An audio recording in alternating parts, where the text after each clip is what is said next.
Well, good afternoon, my friends. How are you folks today? Wednesday afternoon live with SaleenDriver. And already P-Dub is in the house. What's up, Miss Pizza Woman? How you doing? Gotta wait for this screen to work. Hang on a minute. A couple more housekeeping issues. And we're done. Okay, good. So let's see. Today is March 3rd. March 3rd, right? Right. All the days seem to blend together when you're an old guy. March 3rd, 2021. Let's see. I haven't been banned off the internet or anything yet by the sock puppet and the rest of his cronies. So I guess I can continue to do this for a little while longer. See, a couple more days, and it's time to get in my car and head to Atlanta to attend the Slob Olympics. And there's my buddy Blue Shirt Buddha. How you doing, sir? For anyone who doesn't know what Slob Olympics is, and there's Jerry Wells. How you doing? Slob Olympics is a athletic competition that was created out of thin air by another YouTuber named Uncle Lou. Many of you might be familiar with Uncle Lou. And I think BVD Big Vol Daddy had a hand in its genesis back in May of 2020 as an idea to gather a bunch of YouTubers who at one level or another are college football fans and talk college football trash. Believe it or not, I qualify. I am a YouTube creator, not at the Uncle Lou, Pigskin Pete, BVD level, but I still create YouTube content weekly. I do trash talk college football. I am a major college football fan. I am a Florida Gator. I do some college football trash talk videos and some college football videos on this channel. So Lou said I qualify, and I qualify. So we're going to all get together Friday. As most people are going to be up there Saturday. Well, it depends on where you live. I'm going up Friday. I'm traveling from Central Florida to Atlanta. Take me about 7.5, 8 hours. The competition is on Saturday, the 6th. There's going to be, I believe, 10 events, ranging from some mental events like a IQ test, a spelling bee, rock, paper, scissors for some perverse reason, 40-yard dash, which that'll be interesting. Let's see what else. Push-up competition, a cornhole competition, tossing bean bags into a hole. It's called cornhole.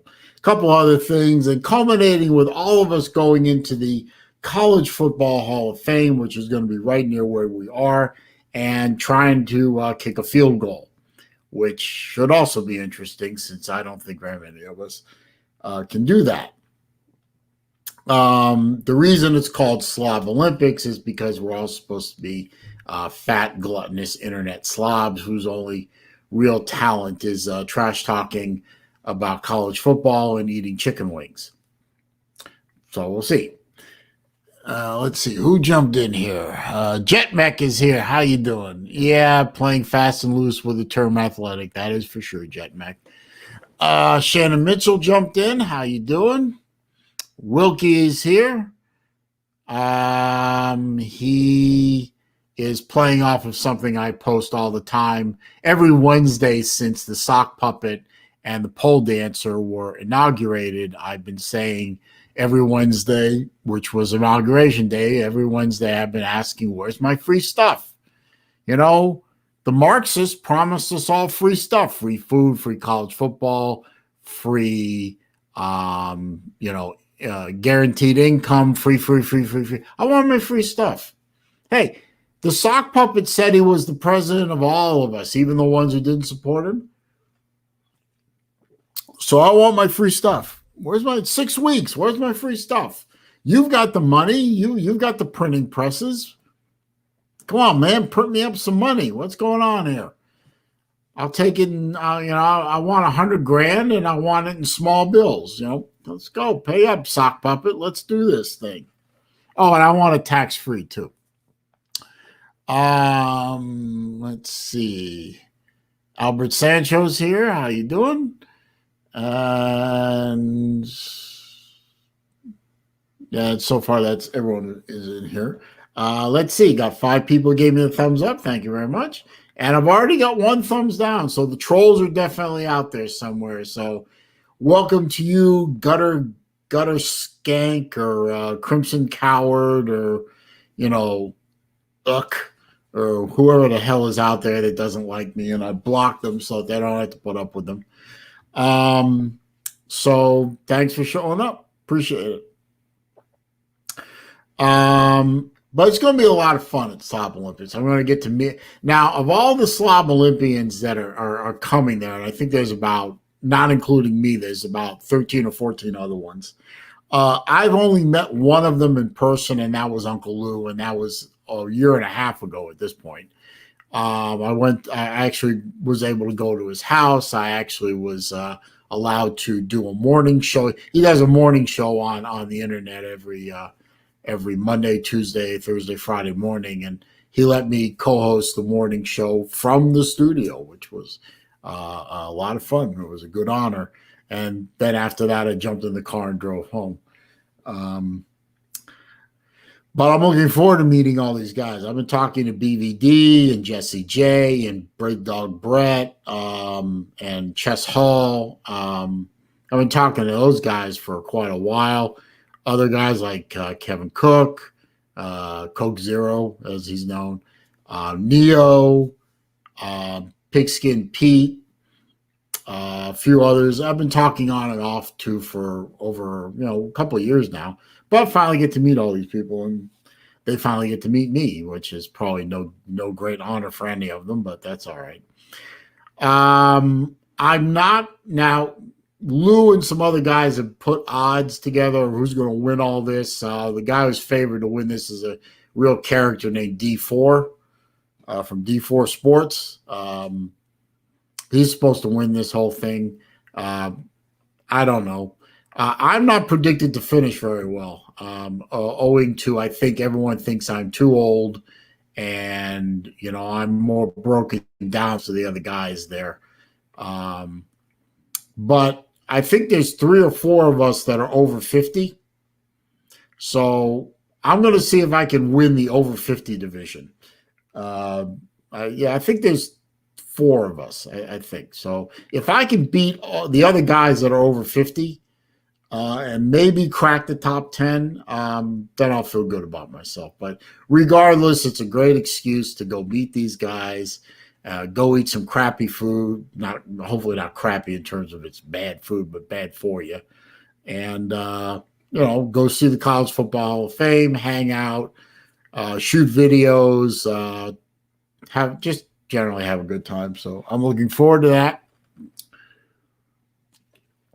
A little housekeeping from last week I wanted to finish up on.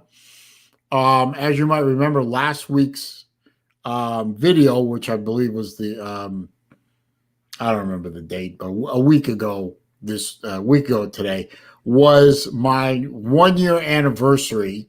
I think it was February 24th, actually. Was my 1-year anniversary of doing the Wednesday afternoon live stream. It was the 46th overall episode, owing to the fact I missed a couple of Wednesdays. I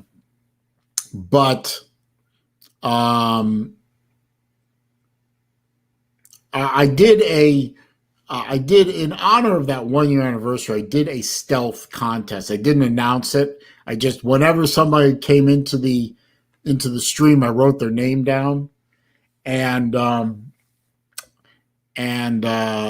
the end of the thing, I put all those names into one of those what they call on the internet is called the wheel of names. You know, you put all the names in, and then there's this wheel, and you click it, and it spins, and it draws a name at random, and you know, they, in fact, they won a prize. I did that. I had to do that twice because the first guy who won was Michael Hogg, and I'm sorry, Michael Hogg, if you're watching this now or later. You know, I just, you know, this is why when I post videos, you need to watch the videos because you never know what's going to happen. You won a watch. I was giving away a Casio World Timer watch.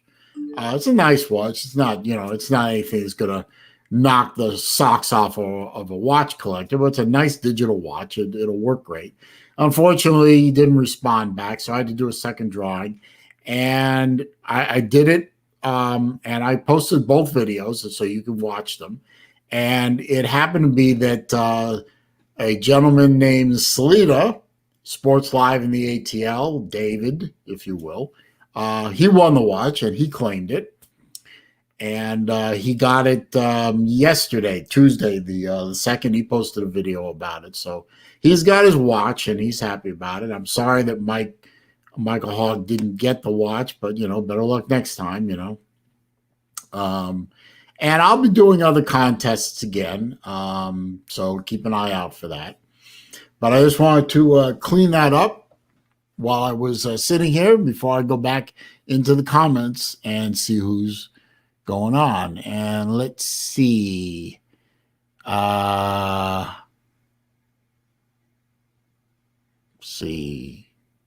Grandpa Blue Shirt Bruta says Grandpa earpiece. I don't know if he's talking about me or Biden. I don't know. Jerry Wells says poor old Newsom, poor old Cuomo. Well, I hope Newsom gets thrown out, and I hope Cuomo goes to jail for murder or manslaughter.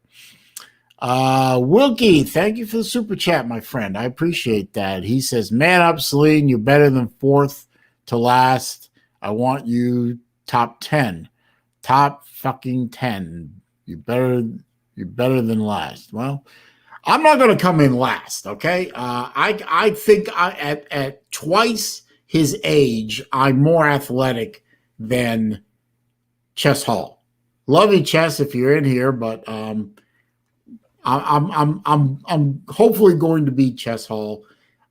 I hope to be able to do better than my friend BVD and better than Neo, who's even older than I am. And there's this other character named Him. I don't know anything about him, but supposedly he's got no shot at it either. So, you know, if I can get better than 5 people, you know, I'll be top 10. So we'll see what happens. Well, we'll see what happens. But thank you for the super chat, sir. I appreciate it. Ballard Sports Media is here. I am good, sir. How are you? Let's see. Big Dog Brett's here. He just put up a training video today. Big Dog Brett looks very impressive in his training video. And of course, I think he's about half my age or something like that. So he should do very well. Good to see you in here, sir. I appreciate your support, of course. Jet Mech says Cuomo did his fake crying apology today, so all is forgiven. He is free to kill thousands of people again using those nursing homes and molest more women. I missed that press conference. I'll have to go watch it later, but I'm sure. You know what? At this point, I don't think even he's going to be able to escape the sins of his past. I really don't think that's going to be tolerated. So I have hopes that he'll get what's coming to him. Uncle Lou's here. Good to see Uncle Lou, the big kahuna of college trash talking video makers. He says, can you explain to Ballard how you keep those closet doors on the tracks? Yeah, I don't slam them all over the place, and they're anchored. They got anchors at the bottom so that they don't go back and forth like that. I didn't design the damn house. I just live in it. Um, at least they're not beat up. Let's see. Um, let's see. Wilkie says you better finish top 10, Saleen. I'm gonna try. I'm gonna try. I have. I'm not gonna make any excuses. I have my ailments. I know what my ailments are. I think most of you know what my ailments are. Um, you know, hey, I went and saw my doctor and I told him what I was going to do and I told him what I thought was going to be the athletic part of the competition, athletic part. And he said, you should be healthy enough to stand it. So if there's an ambulance on standby, hopefully it's not for me. But, I mean, guys like Jesse J and D4 and Lou and Pete and Brett, you know, I can't compete against them. I mean, they're in better shape than I am. They're younger than I am. They're certainly faster than I am. But you know, I'm not looking. I am not taking the trophy home to Florida. That's a guarantee. Unless you triple point the IQ test and the spelling bee, I'm not. I'm not bringing the trophy home. But I'm looking to have a good time. Um, that's all there is to it. I'm looking forward to seeing my friend Lou again. I'm looking forward to meeting all these guys. I haven't met Big Dog Brett, but I'm looking forward to it. I haven't met BVD. I'm looking forward to it. I haven't met Jesse J or Kevin or Mike Vick or Chess or anything like that. I'm looking forward to it. I swear to God, though, big as Chess is, he better not give me too big of a hug or he might snap me in half. Oh, let's see. Pizza Woman's asking Lou if he did a film. Did he film a video in the trailer park today? I don't know where that came from. Albert Sancho says Cuomo could face impeachment. I certainly hope so. I mean, if he broke the rules, he broke the law, he should be impeached. Should be, but we'll see. Wilkie says age is just a number. Yeah, and in my case, it's a damn high number. As a matter of fact, my birthday's this month, so my birthday is, well, let's see, it's 2 weeks. It's in a little less than 2 weeks, so I'm hoping I survive the Slob Olympics and I make it to my 56th birthday. So, let's see.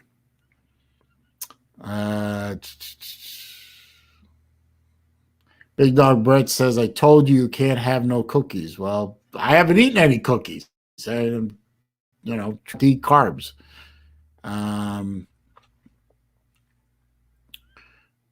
Let's see. JetMex says, I bet Joe can design some good closet doors after he builds Julia a new house. I don't know who Joe and Julia are, so that makes no sense to me. Pizza Woman wants to know if anyone wants to see her rankings for the Slob Olympics. Sure, why not? I'm going to drop the link later, and you want to come in. If you can figure out a way to get that screen up on, if you can get that up on screen, I'll post it. No problem. Or hey, here's an idea: you can make your own video. I don't think you're a video maker. Maybe you are, but well, yeah, I'll drop the link in a bit. Don't worry about that. Okay, so Pizza Woman isn't going to be doing the StreamYard link. She'll just stay in the comment section. Okay. Big Brett, I don't know how to find D4 on YouTube. I can't find him either. I've tried D4 Sports. It doesn't come up on for me. I don't know. Him says he's looking forward to meeting me. I'm looking forward to meeting everyone, him including you. I don't know who you are. I think I forgot who you were. You told me who you used to be. Weren't you Uncle Lou's forehead or something like that, or something like that? I forgot. I think that was it.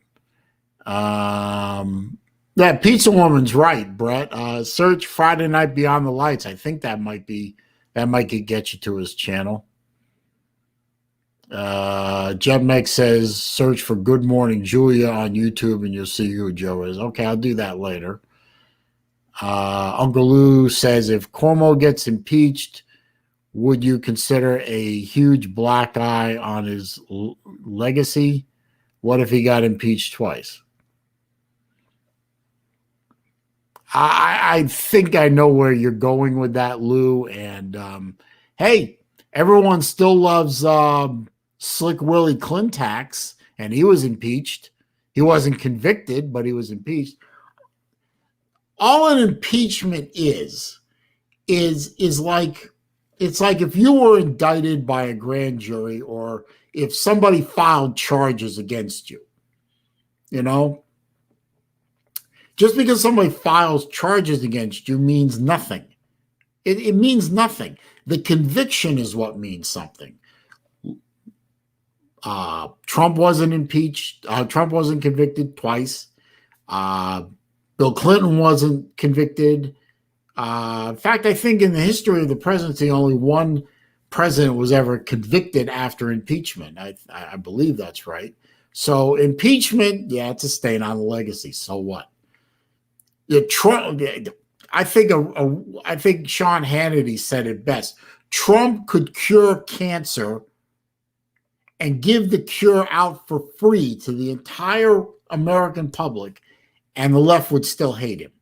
So, and he's not the president anymore anyway. So I'm not hung up on Trump. I'm not hung up on Cuomo either. I mean, he's not a good guy. He's not a good governor. He's done some bad things. But you know what? He's not the governor of my state, so I could give a damn. He's going to get away with it anyway. I've already resigned myself to that, so I don't care. No. What did him do?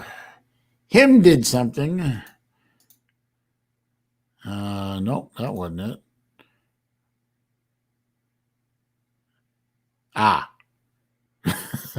Well, him, you've been hidden by Uncle Lou, so see you later.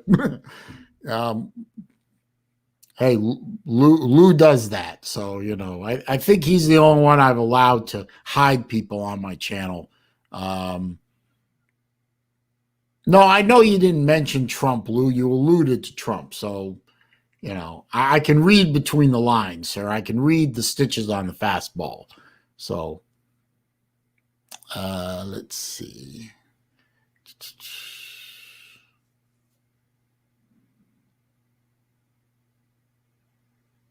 Okay, that's my mistake, Lou. No presidents have ever been. Okay, I thought one was back in the 19th century or something, but you know.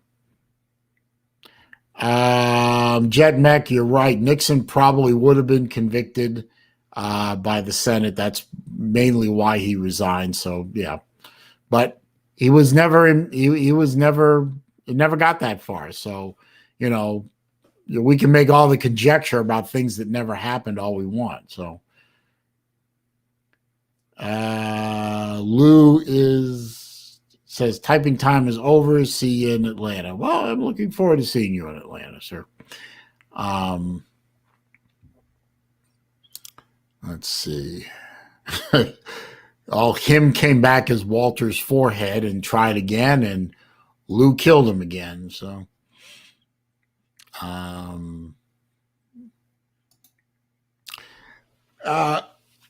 him, forehead, whoever the fuck you are, let me give you some free advice.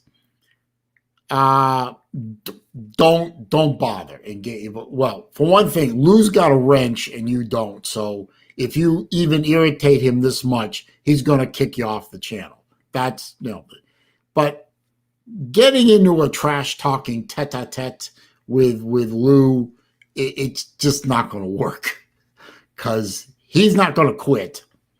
And I know already that most of the trolls he engages won't quit either. So what's the point? You're going to lose him, forehead, whatever the hell else your name is. So why bother? He's not going to give up, and he's not going to admit he's wrong. So what's the point? Let's see. Wilkie says Lou gets in his feelings quick. I'm not going there. Pizza Woman. Let's see. Pizza Woman put up rankings. Okay. She's assuming 17 participants. Him comes in 17th. You put him twice, Pizza Woman. So him comes in last. Chess comes in 15th. Vic 2 14th. Neo 13th. I come in 12th. No confidence. Slim Shady comes in 11th. Jesse comes in 10th. BVD comes in 9th. I'm going to beat BVD. Come on, man. Carter comes in 8th. I think I can beat Carter. Kevin 7, Brett 6. Dude, I don't know who Dude is. Who's Dude? I don't know who Dude is. 5th. Pete 4th. Lou 3rd. D4 2nd. And C-Dog comes in 1st. Really? You're picking C-Dog over Law Tide? Okay. That's fine. I don't know. I look at C-Dog and I don't know. I think Law Tide can beat him. So Lou, let's not drag families into this. That's no. Ken Spears here, checking in from Pittsburgh as usual. Lou is going back and forth with Wilkie now, so that's not good. Let's see. Him decided to make an appearance as Derek Raycroft.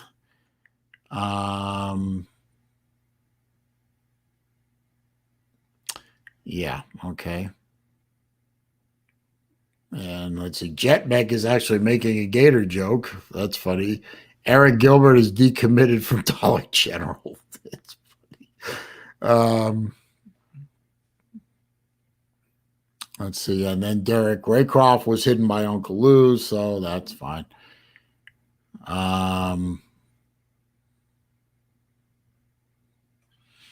Pizza Woman, why do you have me coming in at 12th? I mean,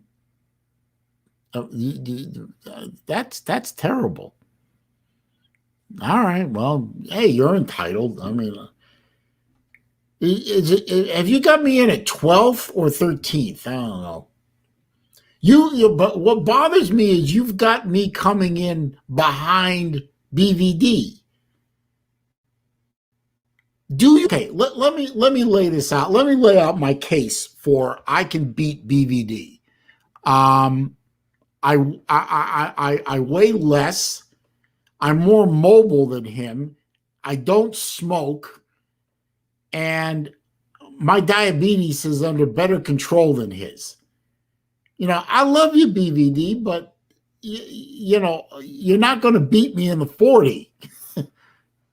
I mean, come on, you got me behind BVD. BVD smokes like a chimney, for God's sake.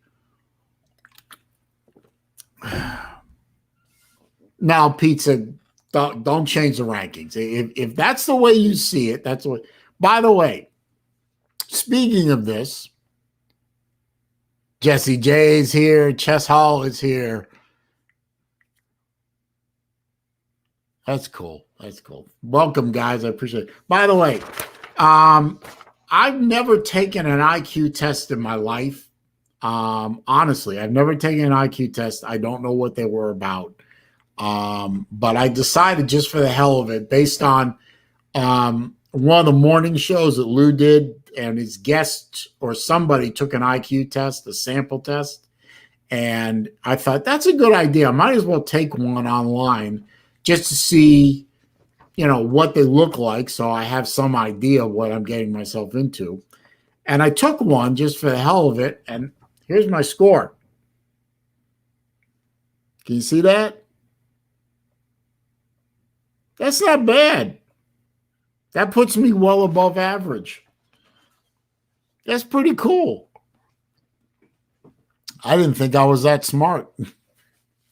So there you go. I may not win the IQ test, but at least I won't come in last. So 125, that's pretty good. And the report says that my pattern recognition and cognitive skills were excellent. And so I'm, pat the old man on the back. He done good. Let's see. Not one of them is back again. And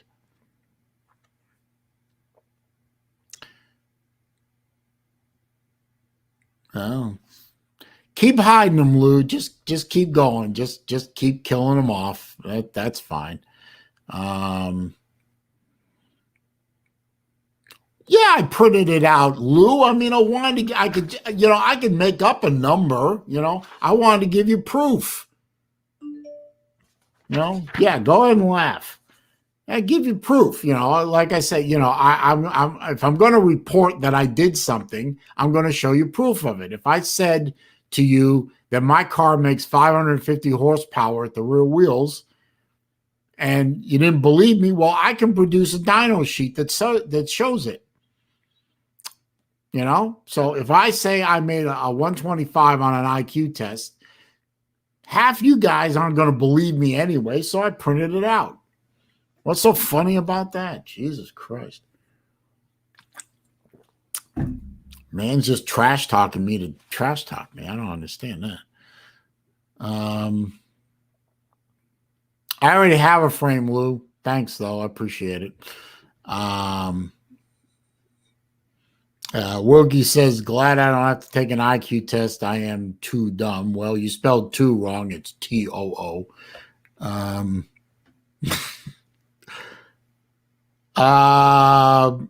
I should hang it on my fridge, Lou. In fact, I think I'll do that as soon as I can find a magnet. Chess, you are not retarded.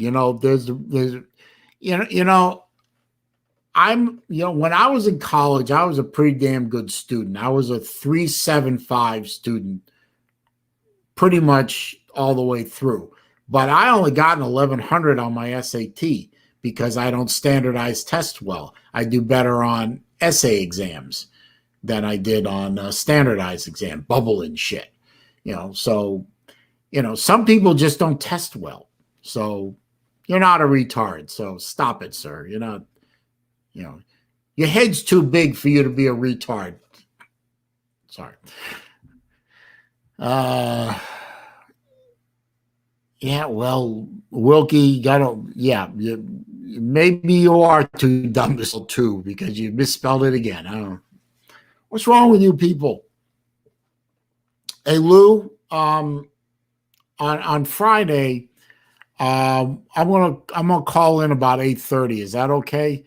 Because I have to drop somebody off at their job, and then I'm going to head up to Atlanta. So if 8:30 works for you, that's going to be what works for me. And then I can stay on for the rest of the show. I'm sure you don't need, I'm sure you don't need me to carry the damn show. So, but I'll call in about 8:30. Thank you. Appreciate it, man. So I'm going to be calling into Lou's show on Friday.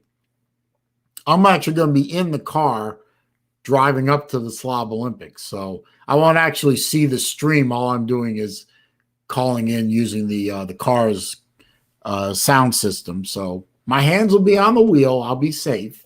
I'm not going to do unsafe stuff. But yeah, thank Lou for letting me on. That'd be nice. Yeah, I figured you might. You probably got a lot of stuff to do before you hit the road to Atlanta too. Let's see. Razorback fan number one is here. I got a 195 IQ, and I'm here to tell you that my Razorbacks are winning the national championship. No, no. And I think you put a one in the wrong place on that IQ score, because a 195 IQ wouldn't think Arkansas is winning a natty.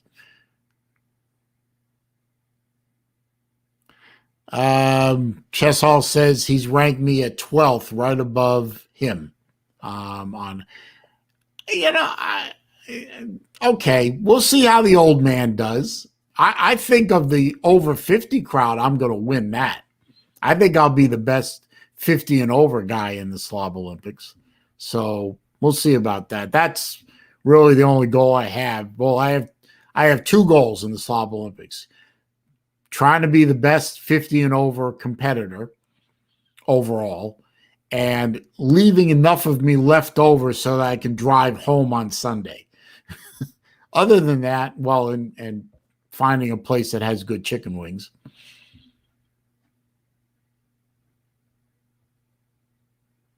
Let's see. Jet Mex, the bet's here. He just comes in and says no, so whatever.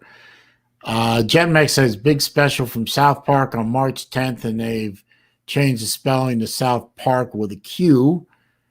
I hope they dive into the Q stuff. That would be hilarious. I wouldn't put it past them. Jerry Wells says, Chess, Susan would not have signed the paper, sir. You're okay. Okay. Uncle Lou is asking somebody, are you coming through Augusta? If you're asking me, and no, I'm not coming through Augusta, I'm coming through Macon. I live on the West Coast, Lou. I don't live on the East Coast. If I lived on the East Coast, I'd probably come through Augusta. But I live on the West Coast, so I'd be going up 75 through Macon. Let's see. Razorback fan says, we are going to smoke Texas. Maybe. I don't know. Who's your quarterback next year? How good is your team going to be next year? I don't know. Lou wants to know if Chess is going to the laundromat. I don't understand that question. Jet Meg says, I wonder if the Archie baseball team has learned how to catch foul balls yet. Chess Hall says, I will not finish last. That is my goal. Patrick Milbank is checking in from the UK. He's asking, wondering how the virus vaccine rollout is going in America. I think it's going pretty well. I know our FDA just approved a third vaccine from Johnson & Johnson for distribution. Down here in Florida, the distribution to the seniors, which is a big chunk of Florida's population, as most people know, it's going well. My parents were blessed to have had their first of two shots. They're actually getting their second shot on Friday. So then hopefully they'll be good to go. And the pressure will be off my folks, especially my mom is very worried, not only for herself, but for my father, who has several comorbidities. So the sooner we can get my dad unvulnerable to this thing, the better everyone's going to feel. But I just checked with him this afternoon. I would, because I told him, look, if something goes haywire with you two before I leave on Friday, I won't go. But those two are doing fine. So I have their blessing to come to the Slob Olympics. So hopefully everything stays together and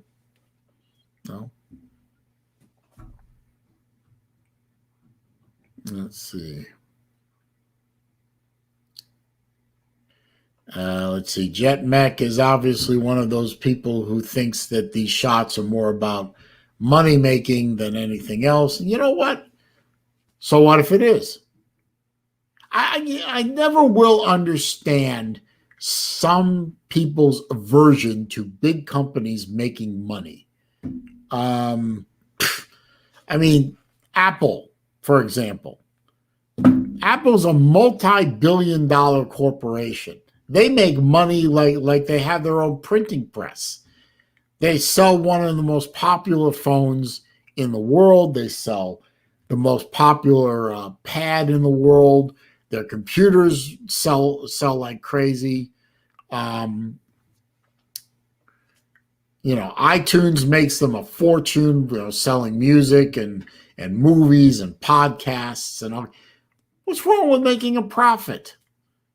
What's wrong with oil companies making some money? What's wrong with car companies making money? What's wrong with medical companies making money? They make products that make our lives better. The average middle-class person lives better than the kings and queens of the last century in some cases. Well, not maybe the next to last century. They make the cars we drive, the fuel we burn, the food we eat, the bottled water we drink, the phones that we're all addicted to. What is the problem? What is the problem with making money? I will never understand this. Oh, it's all about making money when they make this drug. Yes, it is. If somebody cured lung cancer, let's take lung cancer. If someone found a way to cure lung cancer all the way up to stage 4 tomorrow, that company would be worth billions overnight. And hopefully they charge a reasonable amount of money for the treatment, but they can charge whatever they want. They put in the research and development. They put in the testing. They put in the approval process. They paid for the approval process through the government to get the drug or the treatment out to the public. What is wrong with that? They took the risk. They deserve the reward. If you came up with a product or a service and you put in the time to develop it, you put in the money to develop it, you put in the effort to maybe find investors to help you along the way, and you put in days, weeks, months, years of your life sweating and laboring to produce a good or a service, and it came out and bam, it took off and made you a millionaire overnight, maybe even maybe you're making 8-9 figures in profits and residuals overnight. Great. That's the American dream right there. I don't begrudge anyone making money. If the pharmaceutical companies, their only motivation to develop the COVID vaccine was to make money, great. I have no problem. I'm not looking for someone to do this for humanitarian reasons. Make your money, make your pile. I don't care. Just get me the product that I need to make my life better. That's capitalism. Works every time it's tried. Anyway, enough of that. Let's see.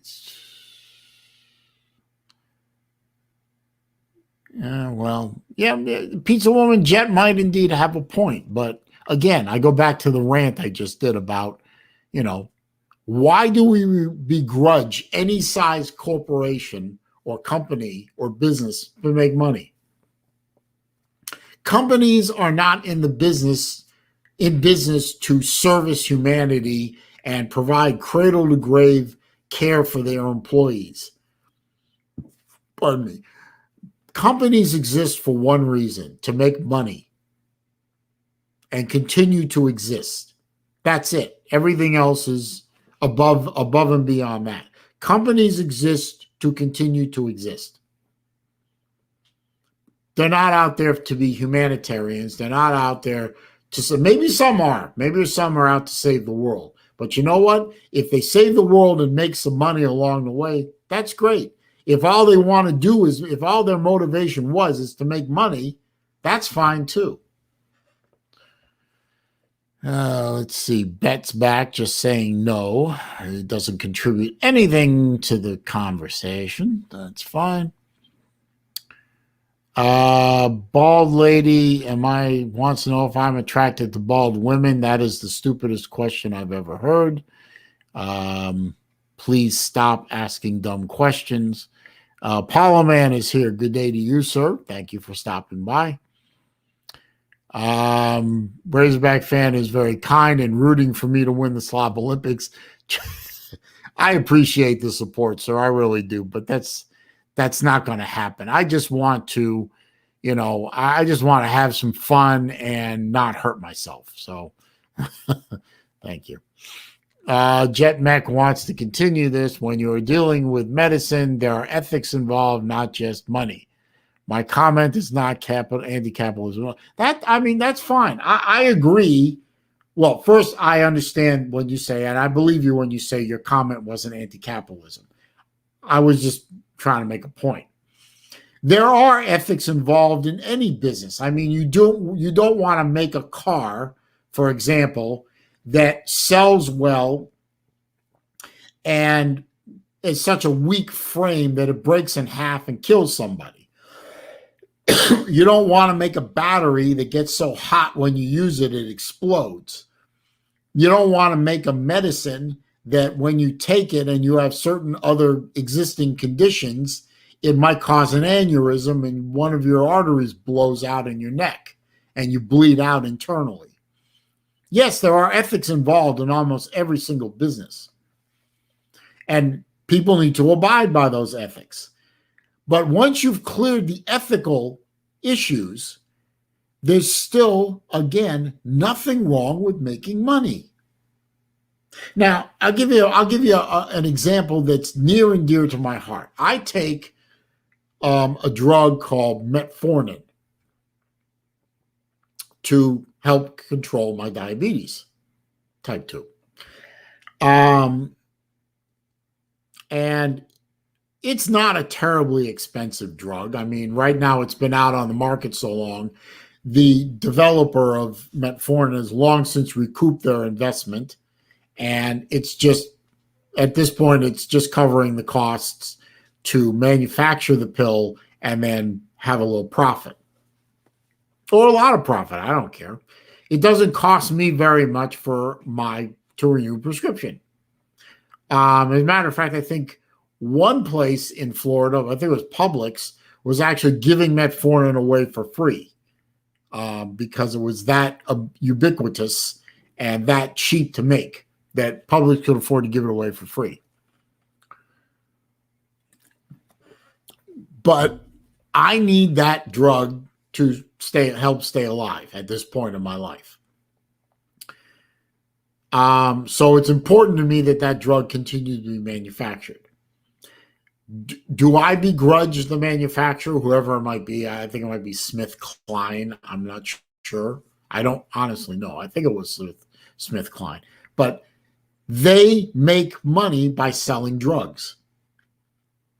And the drugs they make have to be of a certain purity and a certain quality control.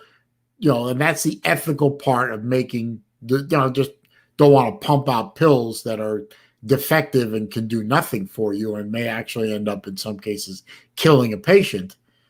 But beyond the ethical rules, after that, if they make money at my expense, then that's the choice I make, because I have the choice. I either take the drug and survive, or I don't take the drug and possibly die. So that's where it is, really. Let's see. Is Ballard still in here?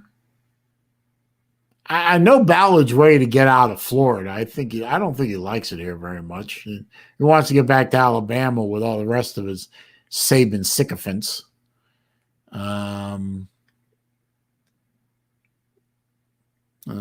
Is J-Dub in here? I don't think J-Dub's in here, is it? No. Let's see. Razorback says it's possible for me to win. Really? I don't see how. I could win the IQ test. That's possible. Spelling bee, possible. Rock, paper, scissors, possible. The football throw, no. It looks like Jesse J has that one wrapped up. And then all the other tests, all the other competitions that I'm not going to win at. Like the 40-yard dash. I don't know how good my left ankle is going to be at running. I haven't run since I broke the damn thing. So I'm kind of hoping I don't fall. That would be embarrassing. But, mid-pack in the 40-yard dash would be nice. I don't know if it's obtainable, but nice.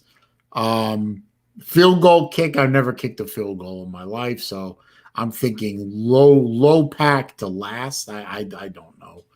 I don't know how they're going to gauge, because I don't think a lot of these guys are going to be able to kick a field goal. So how are you going to score it?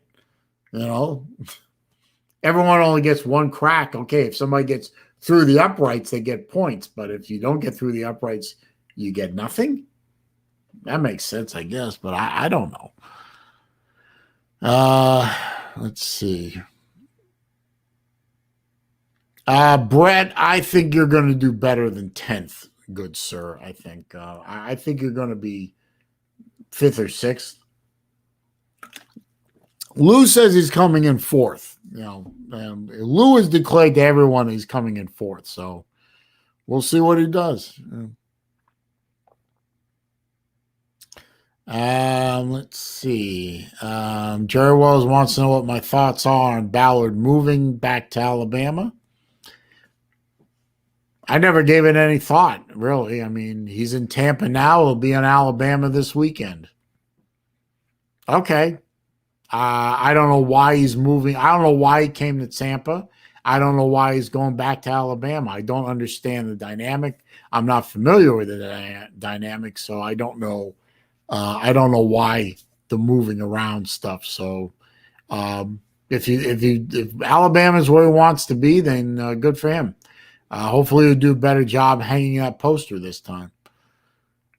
Let's see. Lou is piped back in. If a man pays in $100,000 over the course of his life into Medicare, then the day he enrolls in Medicare, he has a $200,000 procurement or hospital stay. Who pays that other $100K and who should pay it? Well,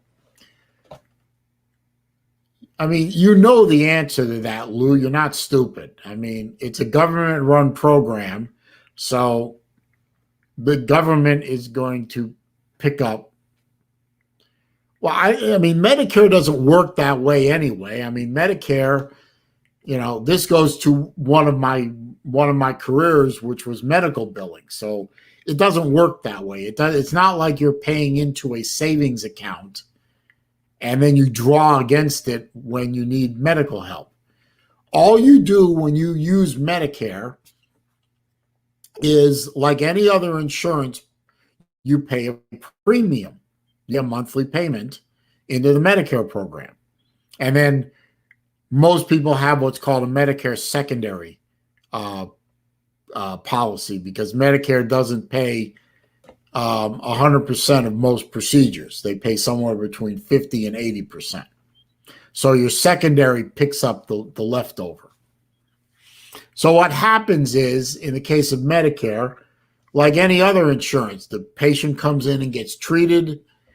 We as the medical office take the Medicare and the secondary information and put it in their file. They get treatment. We submit a medical bill to Medicare.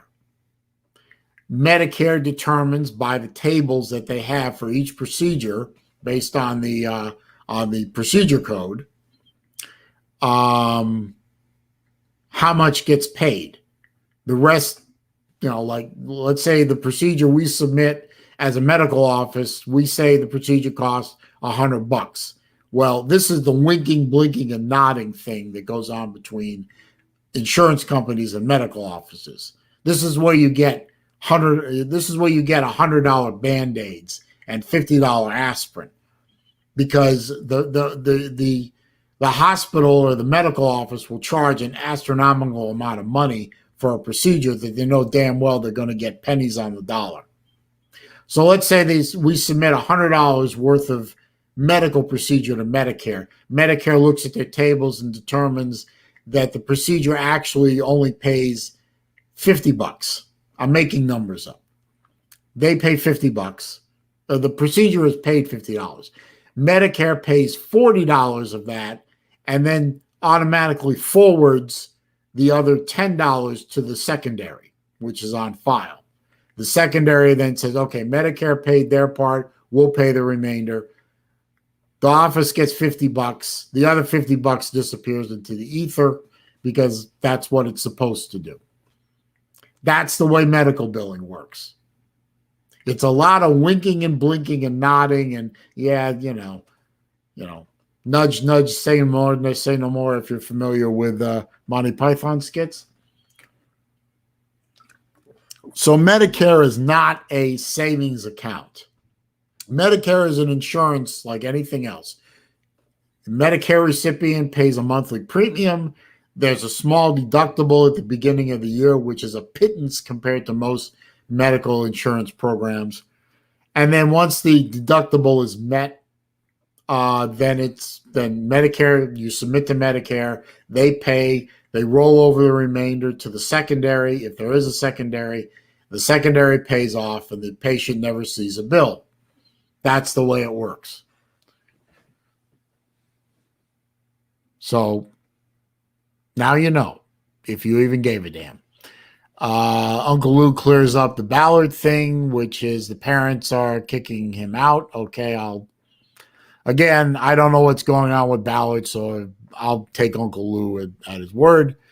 Jetmec thinks Ballard should join the military. But yeah, I'd love to see that. Razorback says, with all due respect, Ballard has anger issues. I don't know. Let's see. Jerry Wells says, Lou, I don't live there, but as an outsider, it would be hard for me to see Ballard to deserve to be kicked out. Lou simplifies his question. Should someone receive more in Medicare benefits than they paid in? Again, you're not, it doesn't matter how much you pay in, Lou. Actually, you're probably thinking more of Social Security than you are of Medicare. Because your question is not valid because that's not the way Medicare works. So the question isn't valid. If the question was, should someone receive more in Social Security than they paid in, well, they shouldn't, but that's not the way the system was designed. Social Security was designed to pay a monthly payment to a qualified recipient until they die. Now that usually ends up with a higher life expectancy, that they end up drawing more from Social Security than they paid in. The idea was that there would be more people working than there would be Social Security recipients, which unfortunately, due to lower birth rates and longer life expectancy, it's not working out that way anymore. It's now down to like 3 people paying into Social Security for every 1 person drawing, whereas when the Social Security program was originally designed, that number was like somewhere near 100 to 1, maybe more. So is it right? You could argue no, but it was the promise made to Social Security recipients who qualify. So is it right? Maybe not. Is it the way it is? Yes. Is anyone willing to touch the third rail known as Social Security? Nope. Nobody on the left, nobody on the right is willing to touch Social Security. It is sacrosanct. So I mean, the discussion is moot, Lou. Nobody's going to touch Social Security. Nobody's going to touch Medicare. Nobody's going to touch Medicaid. The point, the subject is a moot point. Nobody's going to touch them. Let's see. Jerry says, Lou, they make that back up because many people pay more in than they get out. Lou says, that sounds like socialism. Yeah, it does. Chess Hall, $100 surgery. You're having it done in Mexico. Stop it. Lou's quoting Marx now, so that's good. Razorback asked me what I do for a living. I work for my father. That's all I'm going to say. I think I've mentioned that before. Right now, as I sit, I work for my father. And we'll just leave it at that. Let's see. We're an hour into the stream. I am going to drop the StreamYard link. See who wants to come in. I have a feeling I can guess who wants to come into the StreamYard. If you want to, there it is. All I ask is be nice. Lou correctly points out George Bush, you're talking about George W. Bush, actually, was willing to touch it to pay for his pet war. He inherited a Social Security surplus from Clinton and blew it on his sand wars. All right. Well, yeah, he was willing to touch the Social Security, but it turned out the backlash from the trial balloon he floated made him less willing to try it. So that idea quickly dropped away. And there's Lou in the stream. No, he depleted the surplus. But hey, yes. Here's some fun trivia for you though. So, right. So what was in the United States of America? What was the average male life expectancy when Social Security was passed? Well, let's see. Social Security was passed in the 30s, if I remember correctly. It was one of FDR's little gifts to mankind.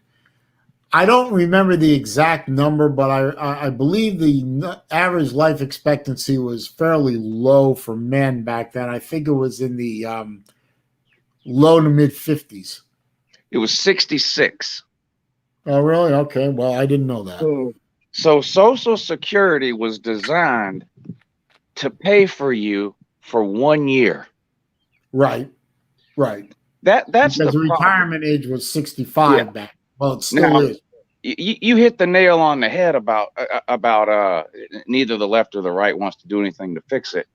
But if you develop something 70 years ago that is designed to pay for people for 1 year, right, and now it's paying for more people than it was designed for an average of 12 years, that's a problem.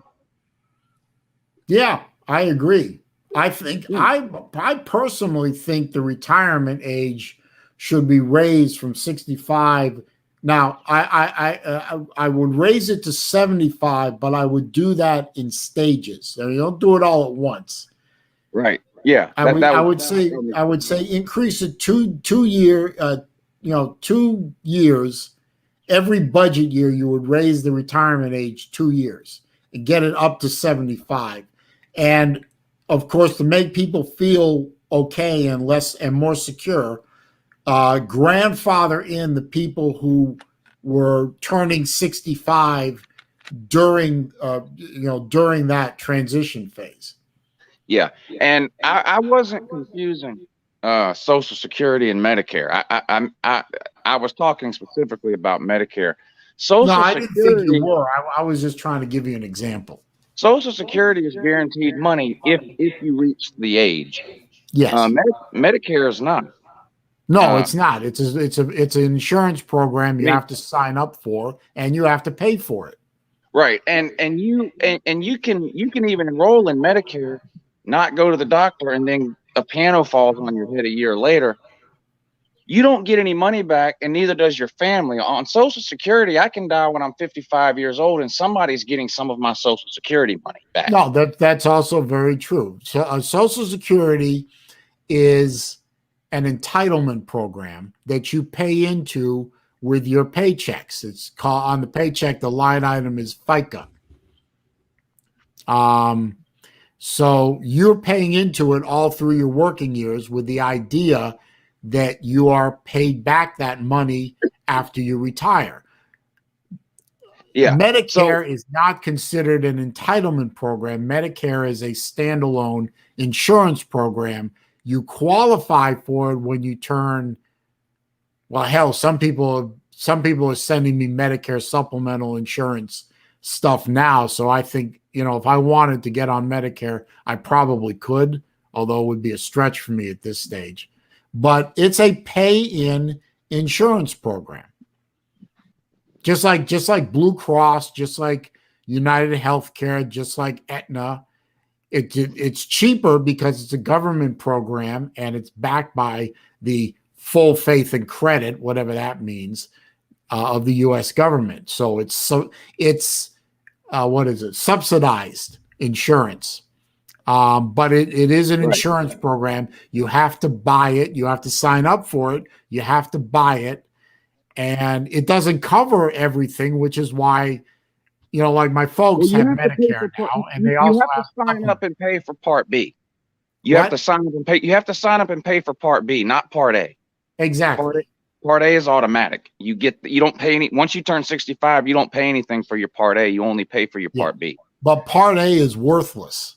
That's why you have to sign up for Part B, because when I did medical billing, nobody charged against Part A. One is doctor's office visits and one is hospital stays. Right.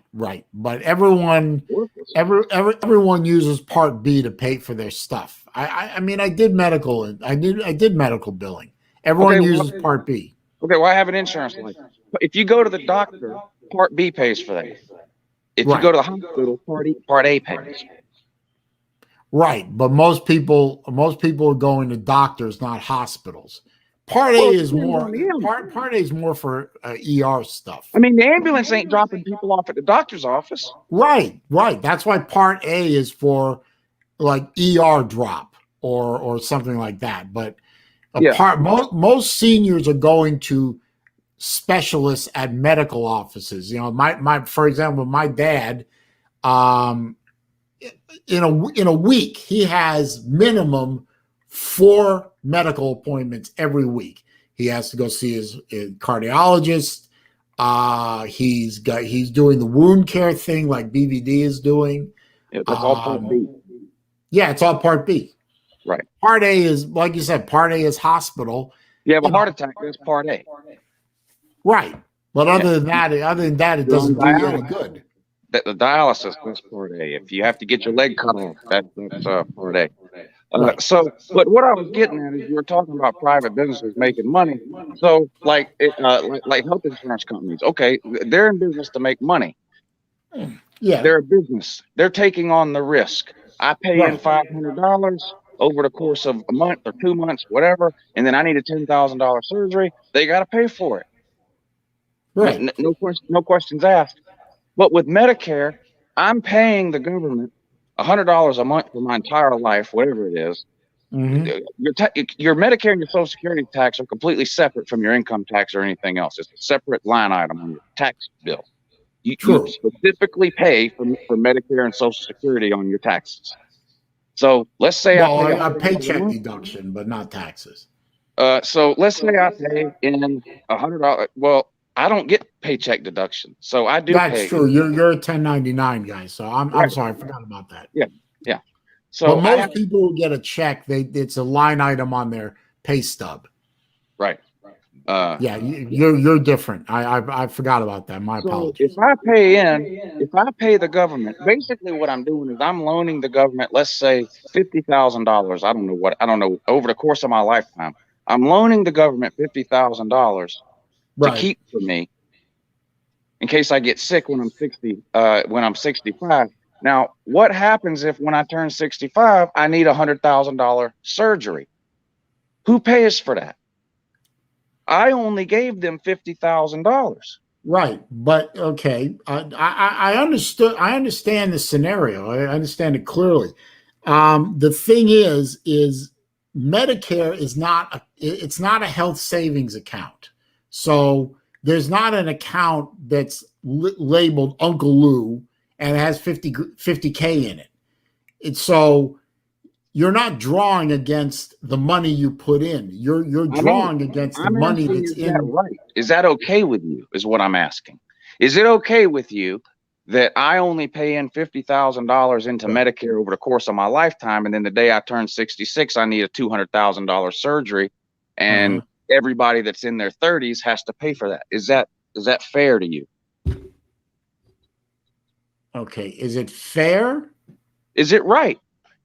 Well, okay. I'm going to answer this in two parts. Based on the way the system is set up now, it's the law, as it were. It's the law. It's the way the system is set up. It's the law, and it's the way that the quote unquote the American people wanted it. They voted for this stuff, so that's the law of the land. So, is it fair? Really doesn't enter into it, because if I agree with it or not, it's the way that it is. So it's the way that it is. Now, my personal belief is that the government should never have gotten involved in the insurance industry in the first place. All they managed to do, and I've got empirical evidence to back it up in the form of my father, who was practicing medicine before and after the government got involved in all this. Your father was practicing medicine in the 1950s, yes.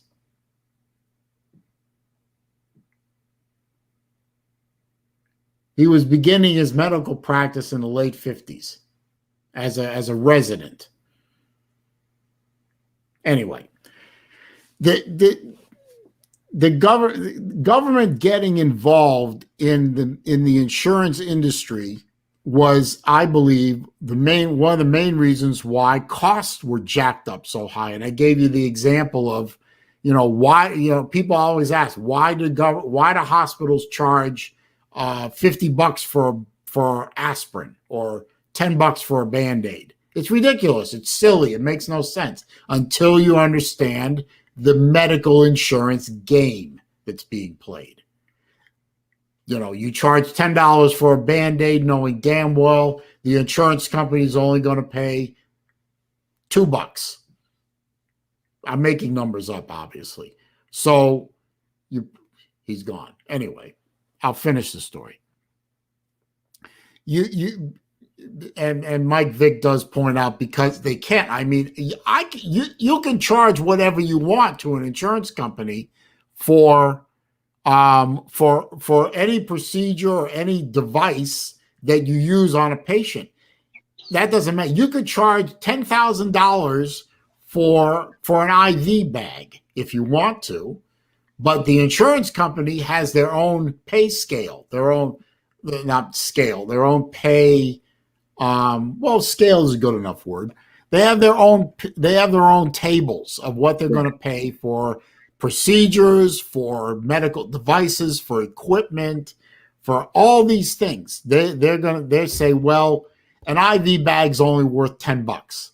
right. So you could charge $10,000 to the insurance company. They're only going to pay $10. Where does the other $9,990 go? It disappears, because the insurance company is only going to pay $10, or they pay a percentage. So the hospitals and the medical offices figure, okay, if you're only going to pay 10 cents on the dollar, and I know that it's going to cost me $10 for that IV bag, and you're only going to pay me 10 cents on the dollar, I've got to cover my costs and make a little money to keep the lights on and keep paying these guys. I'm going to charge $100 for that piece of equipment or whatever, hoping to get 20 back so that I can cover my costs for that piece of equipment, make a little extra money to keep the doors open and keep the lights on. In medical insurance, no matter if it's private or it's Medicaid, which is for the poor, or Medicare, which are for the seniors, it's all a game. And I learned this by doing the billing. It's all a game. It's all in how much you charge for this, and everything is coded. Everything is ICD codes. And the codes determine how much you get paid. And it's all a game. And it's all, it's all paperwork. That's why doctors hate paperwork. That's why they hired people like me, so they didn't have to do the medical billing. There's somebody else do that. So it's all a game. So, but I liked your question about, is it right that you put in $100,000 over your lifetime into Medicare and then need $200,000 worth of treatment? Where does the other $100,000 come from? Well, the short answer is the other $100,000 comes from the system, the Medicare system, which everyone's paying for. You're paying for, I'm paying for, Chess is paying for, Pizza Woman's paying for, SEC Dog's paying for. They're all paying into the system through their paychecks. And another way of phrasing that, like I typed earlier, is to each according to his need, from each according to his ability. Yes.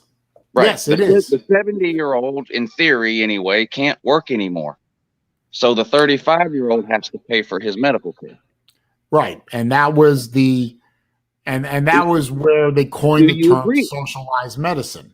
Right. And I'm just curious if you're okay with that.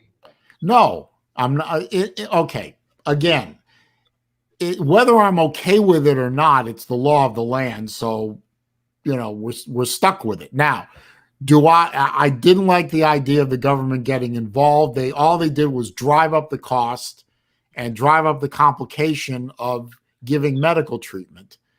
Do I like the idea of, am I loving the idea of spreading the load?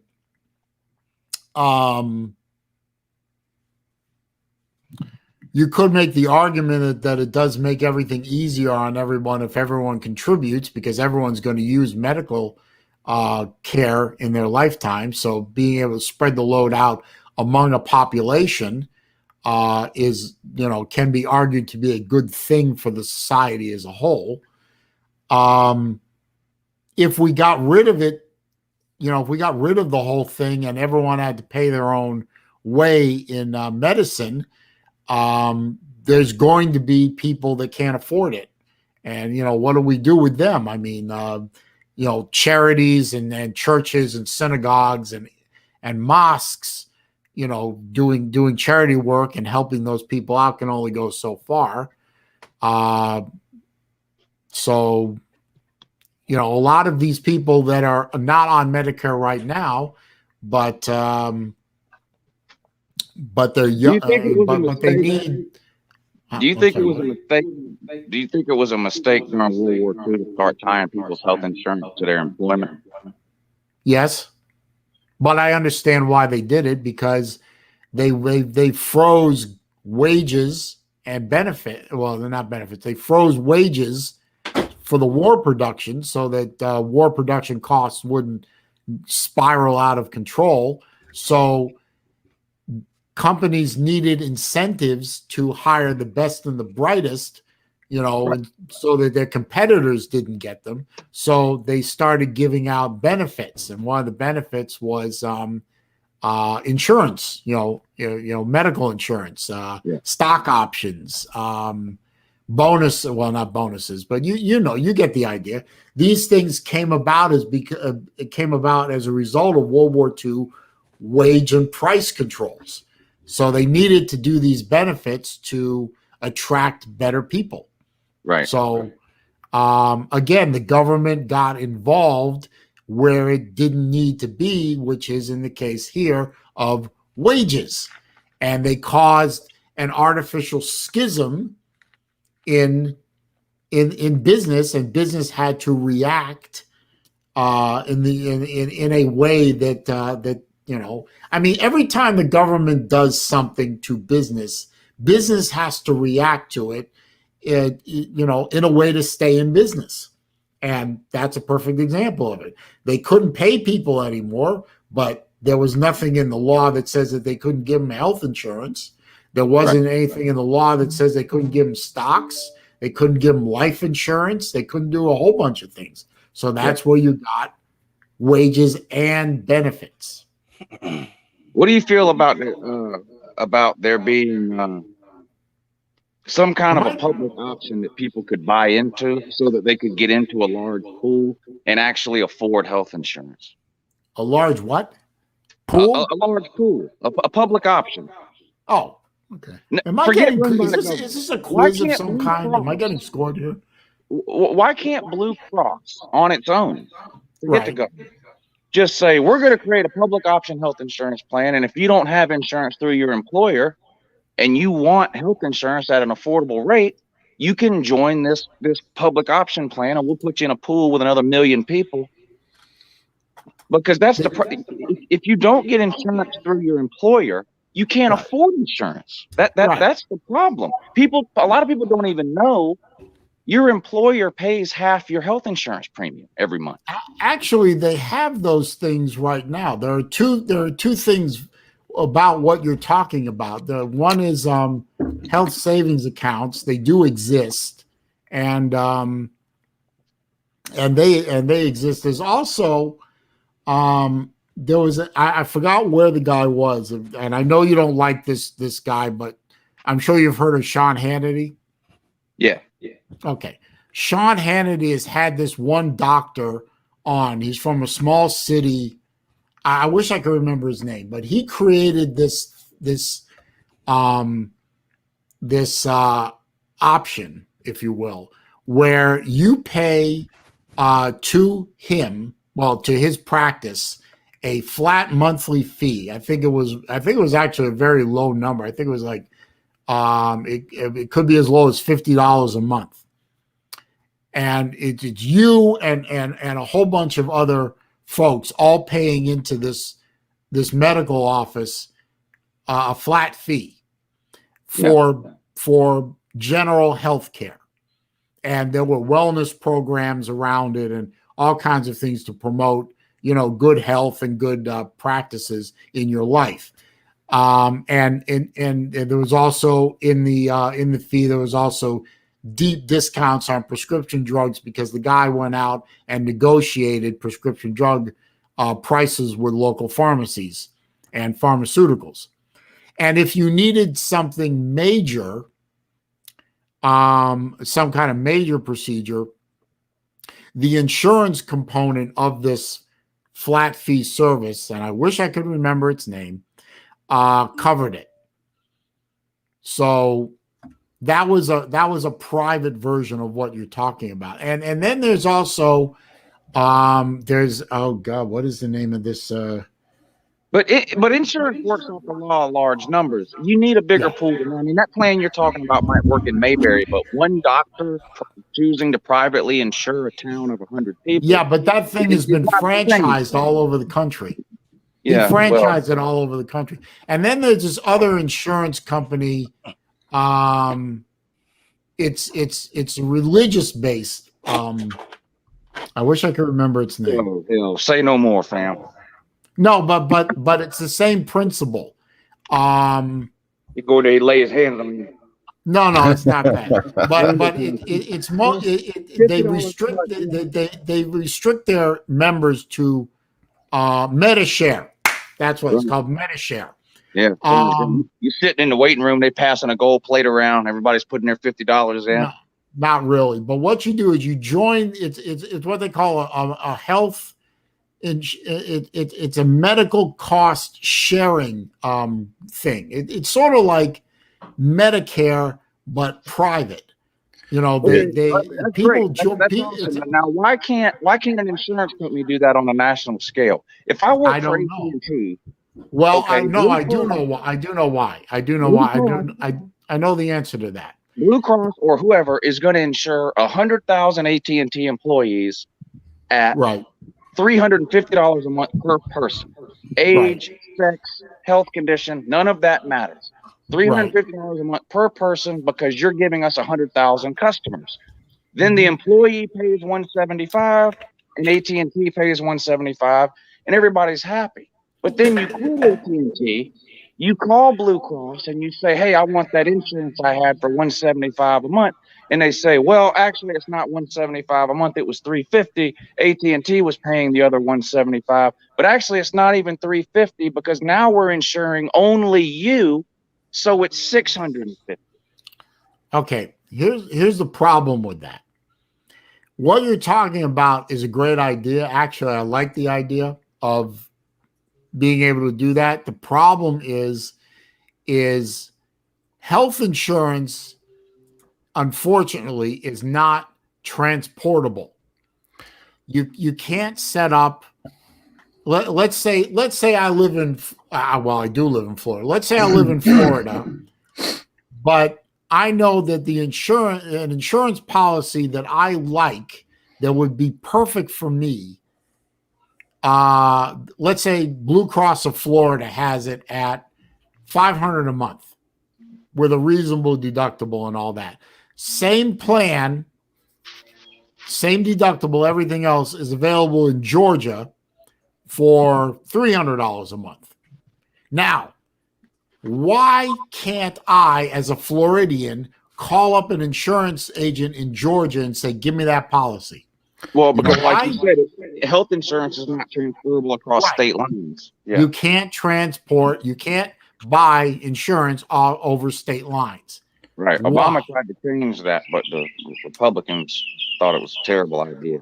Actually, a lot of Democrats did too, but that's neither here nor there. Well, I think one of the big things we're missing is that these health insurance companies are not there to help you. They are there to They're earn a not. profit.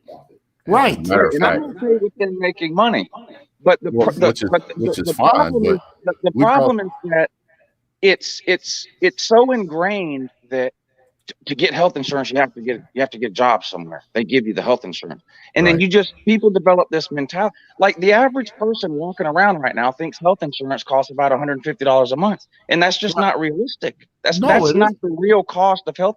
First of all, whatever you're paying in health insurance, no matter who you work for, that's only half the premium that you're paying. You don't get to write your half of the premium you pay off on your taxes, but your employer, he gets to write the half off that he pays though. But Yeah, of then course. you leave that company, you can't get access to any health insurance like that because you're no longer part of a large pool of people. Yep. Right. That's the problem. That's why Medicare works. That's why health insurance through Walmart or AT&T or whoever works is because you're buying into a pool of Oh, people. I had great when I worked for So IBM. When I the worked for average IBM, idiot I had can't afford help. I'm 42 years old. If I were to go out and buy private health insurance for just myself, it would be $700 or $800 a month minimum. right. Now It's imagine still I'm that high, 66. even with Obamacare. Now imagine I'm 66 years old. Well, Obamacare is private insurance, Saleen. You know that. Yeah, it's also Obamacare is private insurance. I don't. This is the uneducation of America. Stop perpetuating it. I'm not Obamacare is private. perpetuating it. I'm Is trying to educate.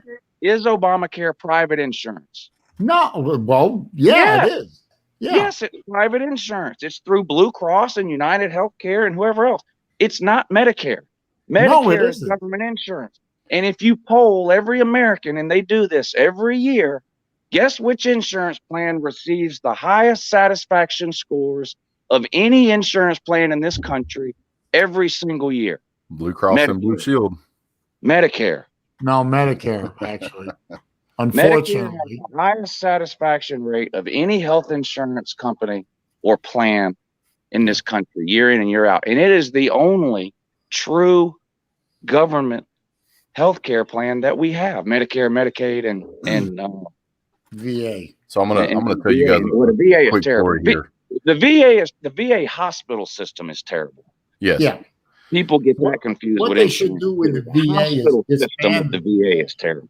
So they TRICARE, which is medical insurance for military vets, TRICARE is amazing insurance. Oh, And it's TRICARE is beautiful. yeah, and I remember billing for TRICARE.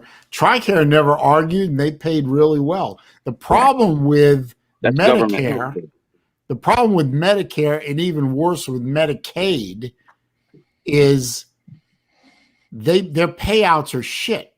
Especially Medicaid. You can't find a medical practitioner, office medical practitioner, that will take Medicaid, except in the inner cities, because the payout is worthless. It costs, it's not worth treating the patients. So most doctors won't take Medicaid.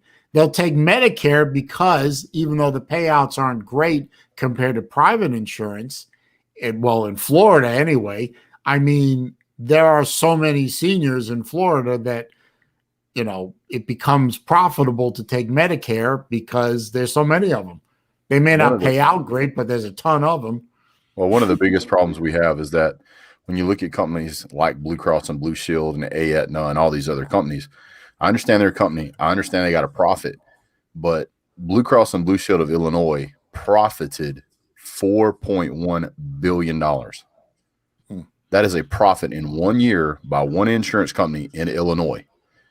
That's good. That's fine, but here's the problem. What does that tell you? That tells you that these insurance companies could obviously pay a lot more out on claims than what they're paying, for one. I mean, the state of Illinois might have what? At the most 10 million people. Divide 4.1 billion among 10 million people, and not every person is going to have Blue Cross and Blue Shield. Of all of the people in Illinois that had Blue Cross and Blue Shield, for them to profit $4.1 billion, you can't tell me they can't provide better coverage? That's ridiculous. There's no reason why we as American people, one of the richest countries on the face of the planet, that anybody should pay anything for healthcare these days. You might want to pay a flat rate when you walk in to have your insurance coverage. But if these companies are making in just one state, it's making 4.1 billion, multiply that times 50 states. And I understand it's not going to be evenly spread per state. I get it. But $200 billion, $200 billion, and we can't afford health care for average people.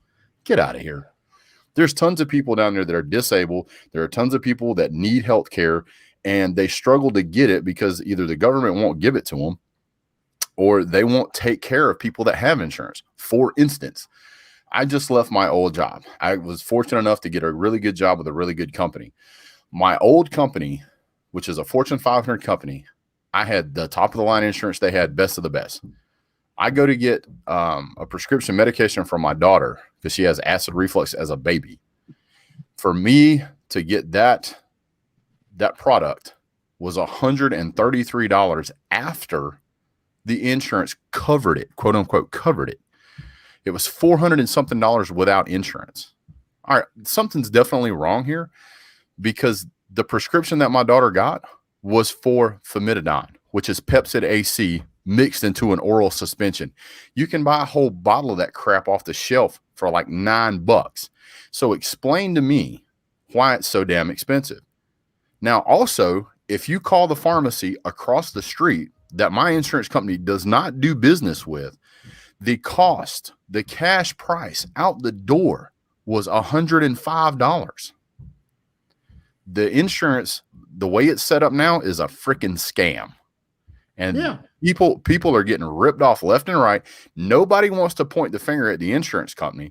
Everybody just says we want better health care. The fact of the matter is that these medical companies that are taking in billions of dollars in profit are not taking care of people, period. Okay, I have a theory on that. All these insurance companies have to meet tons of state and federal regulations, and insurance is not transferable across state lines. So I can't buy better, cheaper policies in other states. I'm restricted to what Florida has. You're restricted to what Georgia has. pizza woman's restricted to whatever state she lives in, et cetera, et cetera. Which doesn't make a lick of sense. The word I'm aiming at is competition. There is no competition in health insurance. The government has taken all levels of maybe not all, but most levels of competition have been removed from the insurance companies. And I would argue that it's the insurance companies themselves that have lobbied to get this system the way it is, so they don't have to compete across state lines. They don't have to compete with other insurance companies. They have effectively little, if not monopolies, they have little oligarchies. So I think you're really close, but I think part of what you're missing is that the insurance companies are not just lobbying to politicians. They're lobbying to the executive leadership of these larger corporations, for instance. Oh, I have no doubt. When you've got an insurance company, they're working with a Fortune 500 company, right? And they say, hey, all the negotiating is done at the top level. Well, the guys that are up there making, $400,000 and $600,000, insurance not that important to them. They can pay out of pocket. I get it. They just want something for the employees that's going to give them the tax benefits and break for the business. I get that. But when it comes down to the bottom line, you as an employee, whenever you decide you want to work for this company, you're taking on that responsibility of, well, I'm just going to have to accept whatever insurance coverage they give you. And you don't have a say in the matter other than you work there or you don't work there, which is really almost no say at all. You got to take what jobs you can get based off of all the factors. Sometimes one of the factors is benefits. Sometimes it's pay. Sometimes it's location. Sometimes it's what job can you actually get for where you live. But at the end of the day, there's really no competition that's being set because the company makes those decisions at a level that most employees don't have a say so in. Yeah. So if there's a kickback that goes on between the company and the insurance company, which probably is illegal. I don't know 100%, but I'm going to say it probably happens anyway, just in a way you can't see it. So my opinion is that the average person, whether they have a job or they shouldn't have a job, there's more than enough money there for people that need care to get it. And it's not being done, and it's sad and pathetic for whatever reason. It is sad and pathetic. Now, I go back to a great example that I think even Lou may have used this example as something I've known. Like, I mean, I'm always of the belief that competition improves the breed and lowers the cost. Example, way back when in the early 2000s, I was working for Gateway Corporation at one of their stores. They started selling TVs, rebadged somebody or others, but Gateway branded TVs. They were 42-inch plasmas. High definition one was about $4,000 for a 42-inch plasma. LEDs and LCDs hadn't even entered the market yet. That was 2002, 2003. Now you can walk into Walmart and buy a 75-inch LED smart HD monster, 4K monster for what, $800? Probably. Competition improves the breed and lowers the price. I don't care if it's plasma. I don't care. Well, plasma TVs don't even exist anymore. I don't care if it's TVs. I don't care if it's cars. I don't care if it's sports teams. I don't care if it's medical insurance. I don't care if it's, lunch meat. Competition improves the breed. Competition lowers price. We need in this country, my opinion, you may disagree, and that's fine. That's the wonderful thing. We need more competition in the medical field, medical insurance field, medical pharmaceutical field. We need more competition, not less. We need less government, not more. We need less government interference, not more. And that's how you're going to lower medical costs, the cost of care, the cost of devices, and the cost of insurance. Make medical insurance shoppable across state lines. Well, I think that the day and age is coming where eventually that's going to happen, but I don't know if it's I going to think be we're for going another in the 10 or 15 opposite years. direction, Brett. I think we're going in the opposite direction. Yes, it's a cute dog, Chess. Chess, you're on mute. Chess, you're on mute. He knows who's on. Nothing's ever going to bring down the cost of the cost of medical care is going to continue to go up and up and up, and it's going to stay unaffordable until you have Medicare for all. There is no other answer. Nothing else will work. Countries have tried it, and nothing works except universal health care. It's the only thing that works. And you got people say, "Oh, well, then you got people that don't work, and then they get sick and they still get treated." We don't go around telling people they can't drive on the street if they don't have a job, do we? Nope. Who paid for the street? I mean, do we tell people they can't go to school if their parents don't pay taxes? But Lou, I mean, I've seen the results. Is the only way you're ever going to drive this stuff down, and you can still have competition. There's competition.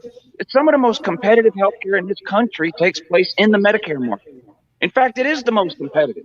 When's the last time you saw a commercial on TV for health insurance for 35-year-olds? Never. You can't turn the TV on without seeing a Medicare that's commercial. A Medicare second. It's not Medicare. Medicare secondary it's market. Blue Shield and United Healthcare. That's a secondary market, not the primary. In the secondary market isn't going to go away just because a 55-year-old now has Medicare instead of a 65-year-old. Blue Cross can still sell a supplement to a 55-year-old or 45 or 35 or 25. They're not. It's not just going to go away just because you provide Medicare to everybody all of a sudden. Okay. I don't know what the solution is. Every year, I can tell you that the solution needs to be found. I don't know what the solution is. I'm not smart enough to figure it out. But whether it's privatized, whether it's fully government ran, whether it's a combination of the two, I don't know. But what I can tell you is the amount of money that's being thrown at this problem, both through tax dollars and through private funding, both through people paying it out of their paycheck and people paying taxes and the government paying it. The money's not the damn issue here. The problem is that all this money is being poured into both sides, and people can't get their damn medical stuff taken care of, and it's ridiculous. Okay, I every year where I live, Sarasota, Florida, okay, West Coast, big tourist area, okay, we have we call the season. It runs from, in the case of the Canadians, it runs from about mid to late October all the way through to the end of April. All the Northerners come down here a lot of them have second homes down here. A lot of them come down here for extended vacations, whatever. They're trying to escape the snow. You know, all that global warming, but I digress. Imagine it's 2021 and you still don't know the difference between global warming and climate change. Okay. Yeah, well, I knew that was coming, but that's not my point. That's not my point. The Canadians are what I'm specifically speaking about. Now, I worked medical offices for about 10 years before I left that, and now I work for my father. And I worked physical therapy offices most of the time. We got a lot of Canadians came down here, and they planned their vacations and their extended stays around things like knee replacements, hip replacements, shoulder surgeries, even back and neck surgeries. And they all came through my office. Well, not all of them, but a lot of them came through offices like mine for post-op physical therapy, obviously. So, and it was always the same story with them. And this, obviously they have their opinions, and this is, a small microcosm of a sample. All right, come on, Jeff Webster, get to the point.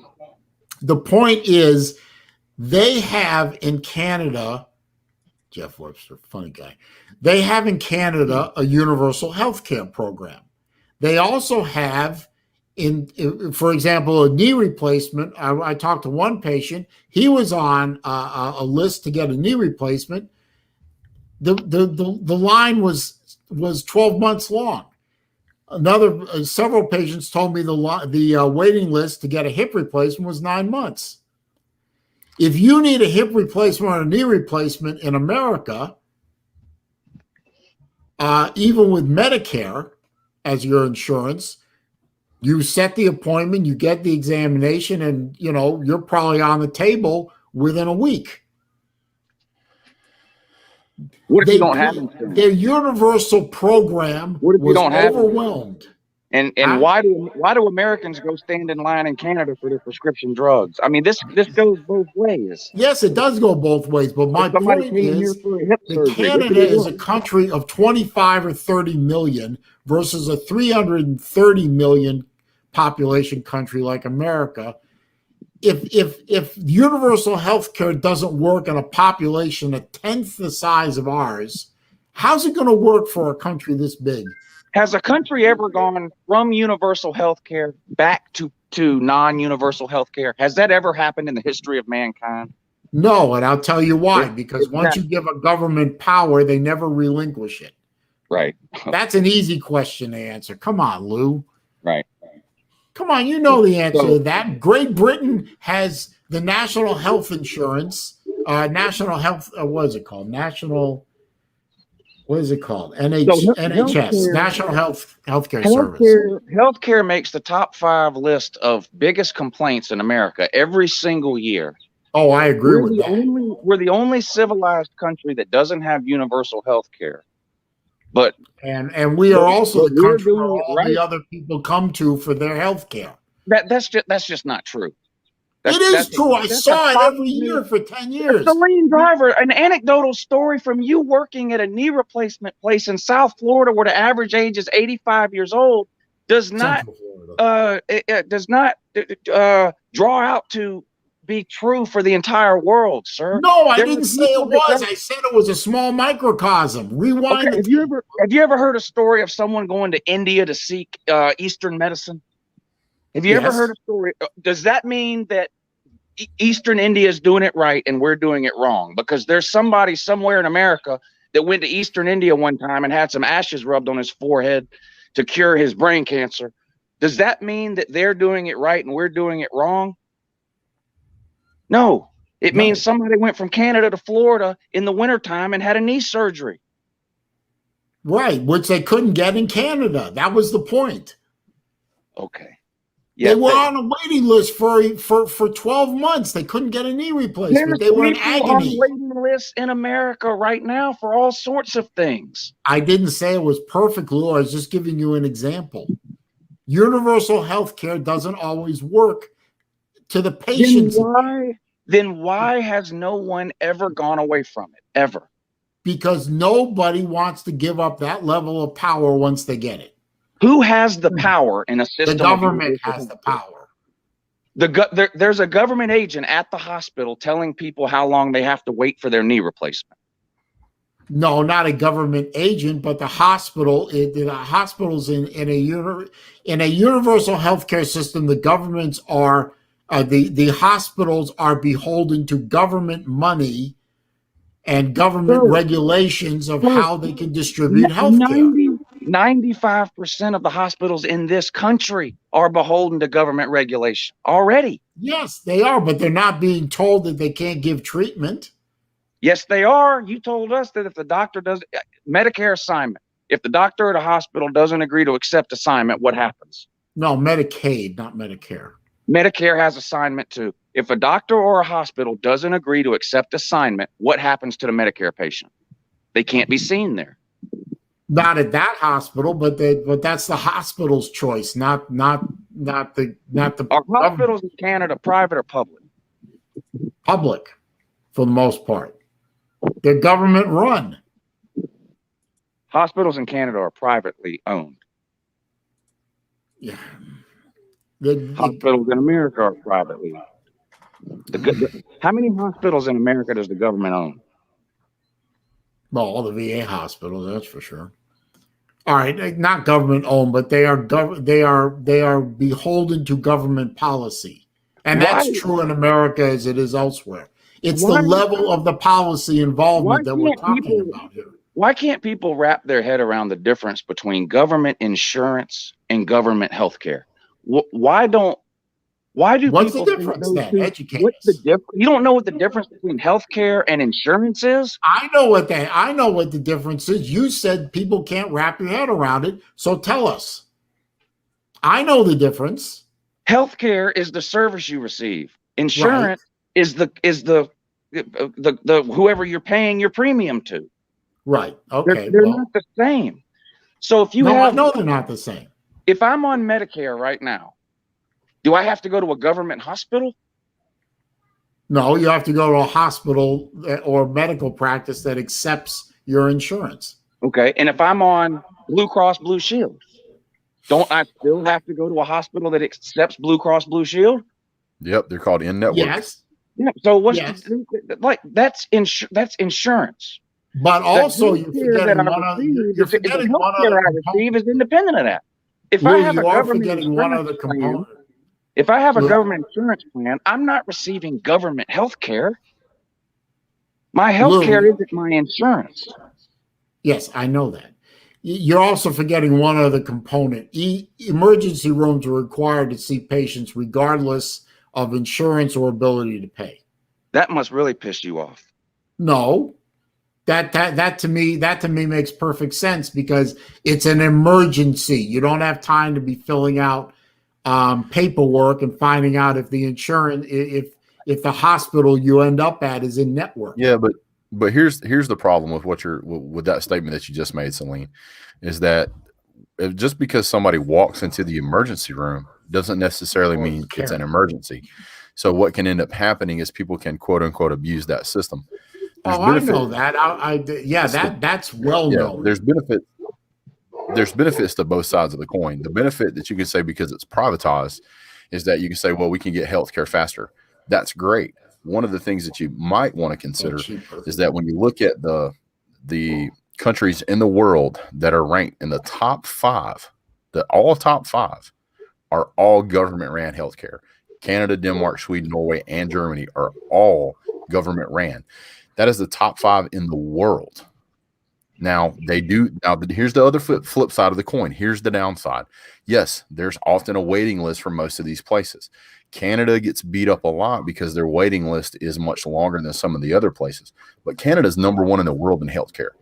Canada's average wait between getting a referral from a general practitioner and the receipt of treatment is around 22 weeks. And that can be too long if you have a serious condition. Like if you have cancer, I can understand 22 weeks is a lot. But if you need, let's say you need a knee surgery, okay, 22 weeks, I can get through it. I can get to 22 weeks, 4 or 5, 6 months down the road. The question is what are you willing to give up? Are you willing to give up that time frame in order to gain the benefit of the entire country getting better health care that's paid for overall? So let's say that right now let's say you have a major heart attack right now. And you go to the hospital and you have Blue Cross Blue Shield, top of the line insurance coverage. You have all the bells and whistles they can provide. You're paying $200 a week out of your own pocket, plus whatever your company's paying. You go in there, massive heart attack, they roll you in. You're going to be stuck with a $450,000 bill. You will never be able to pay it. You'll never be able to pay it. So if we go to a universal health care program in a country as big as ours and as diverse as ours and as high a population as ours, we are going to sink trillions of dollars into a program that we can't afford now. And they're going to and because we can't afford to pay for that kind of budget outlay in a country with already a trillions and trillions of dollar deficit, not debt, deficit in our budget. And hell, we haven't even written a budget in over a decade, but that's another argument. How are we going to pay for this? How are we going to not end up doing what Great Britain does, what Canada does, what France does, what Germany does, what Denmark does? They all ration care. I'm not saying they don't. Can't afford that's why I to treat said. That's why I said I don't have the solution, but there's a lot of questions here that is not being asked appropriately. They're not No, I being really agree pushed. because you've whenever got a you public-private thing going on between the big insurance companies that like their big paychecks from the government and want more, and the government that wants to grab more power. And you and I, as private citizens, are left out in the cold with empty pockets from insurance premiums and substandard health care. So for me, the way that I look at it is that I don't see the situation really changing. I feel like the insurance companies have a grip on their territory. It's kind of like when you got Cox Communications, and then you got Warner Brothers, and then you got AT&T, and they all kind of carve out their own little piece of the pie. And and the people in that circle are the only ones that can get. If you want internet, you got to go with Comcast. If you want internet, you got to go with AT&T. And those guys are not going to share those territories. It's the same thing with state lines and healthcare companies. Well, I think that is wrong. I think the if the government has to be involved and flex their muscles over things like that, I think they should be flexing their muscles to invite and increase and promote competition, not squish it. But that's me. Well, that's me as a agree. libertarian conservative. Now, someone like Lou, I agree with you. Catch you later, Lou. Hey, catch you later, Lou. Lou, I appreciate the other point of view and the back and forth. I love it. So I feel bad for Chess. He was in there the whole time, didn't say a word. Well, sometimes you got to throw an elbow or two to get in a conversation around here, but it is what it is. The way that I look at it is that, is there a way to fix the problem? Yes. Does it mean that it has to be government ran healthcare? No. Does it mean it has to be all privatized? No. Because there's people, you can't go all privatized because there are people that will never be able to afford it. No, I agree. You can't go all private. You've got to leave a government program, and that's why Medicaid was created for the poor and Medicare for the seniors. I think leave those alone. But the rest of the government involvement, to me, is so not only unnecessary, but detrimental to people like you and I. Now, I'm not quite at Medicare age level yet. I think I've got another 9 years to go before I qualify. But you're much younger than me. People like you and me should be allowed, I think, to shop our, it's our money, Brett. It's in my pocket right now. It's not in the government's pocket. It's my money. I want the choice of how I spend it. And if I see a better plan for cheaper in Montana versus Florida, I want to buy that Montana policy. I want to keep a few $100s in my pocket. I don't disagree with you one bit. I completely agree that we should have more say-so in the conversation. However, and competition. We need competition. Competition breeds better markets. There's only one way to fix this problem. There's only one way. And the way to fix that problem is to turn every private healthcare insurance company in the country into a not-for-profit. And then you have salary caps just like you do in NFL and all this other stuff so that they can't pocket this money. Because that's what's happening. That's going to be a tough sell. I'm not saying it wouldn't be a tough sell. I'll tell you what it would take to fix the problem. When you've got a non-for-profit, they're not allowed to profit. They cannot profit, and you should not be profiting off of people's sicknesses, illnesses, and lack of well-being. That is one of the most inhumane things I can think of. I can't go there with you, Brett, because the things that they need to develop to make us well and make us healthier and fix our ailments and cure our diseases, the development of those things costs millions. Oh, I agree. I agree. But what you're talking about is they have to make money to keep the doors open. You're talking about R&D. You're not talking about Well, it's the part profit of dollars. it. No. The R&D is built into their budget. They already have R&D in their budget. I'm talking about profit over the top. If you want to pour another $4.1 billion into R&D every year, by God, I am certainly for that. I am for improving the facilities, for improving the customer experience, for improving the patient experience, for getting people healed faster, for more research and development in science and technologies. I'm for all of that. The problem that I have is that these companies, especially companies like Blue Cross and Blue Shield, when you're profiting over $4 billion with a B, there's a place that money can go besides somebody's pocket to help the people.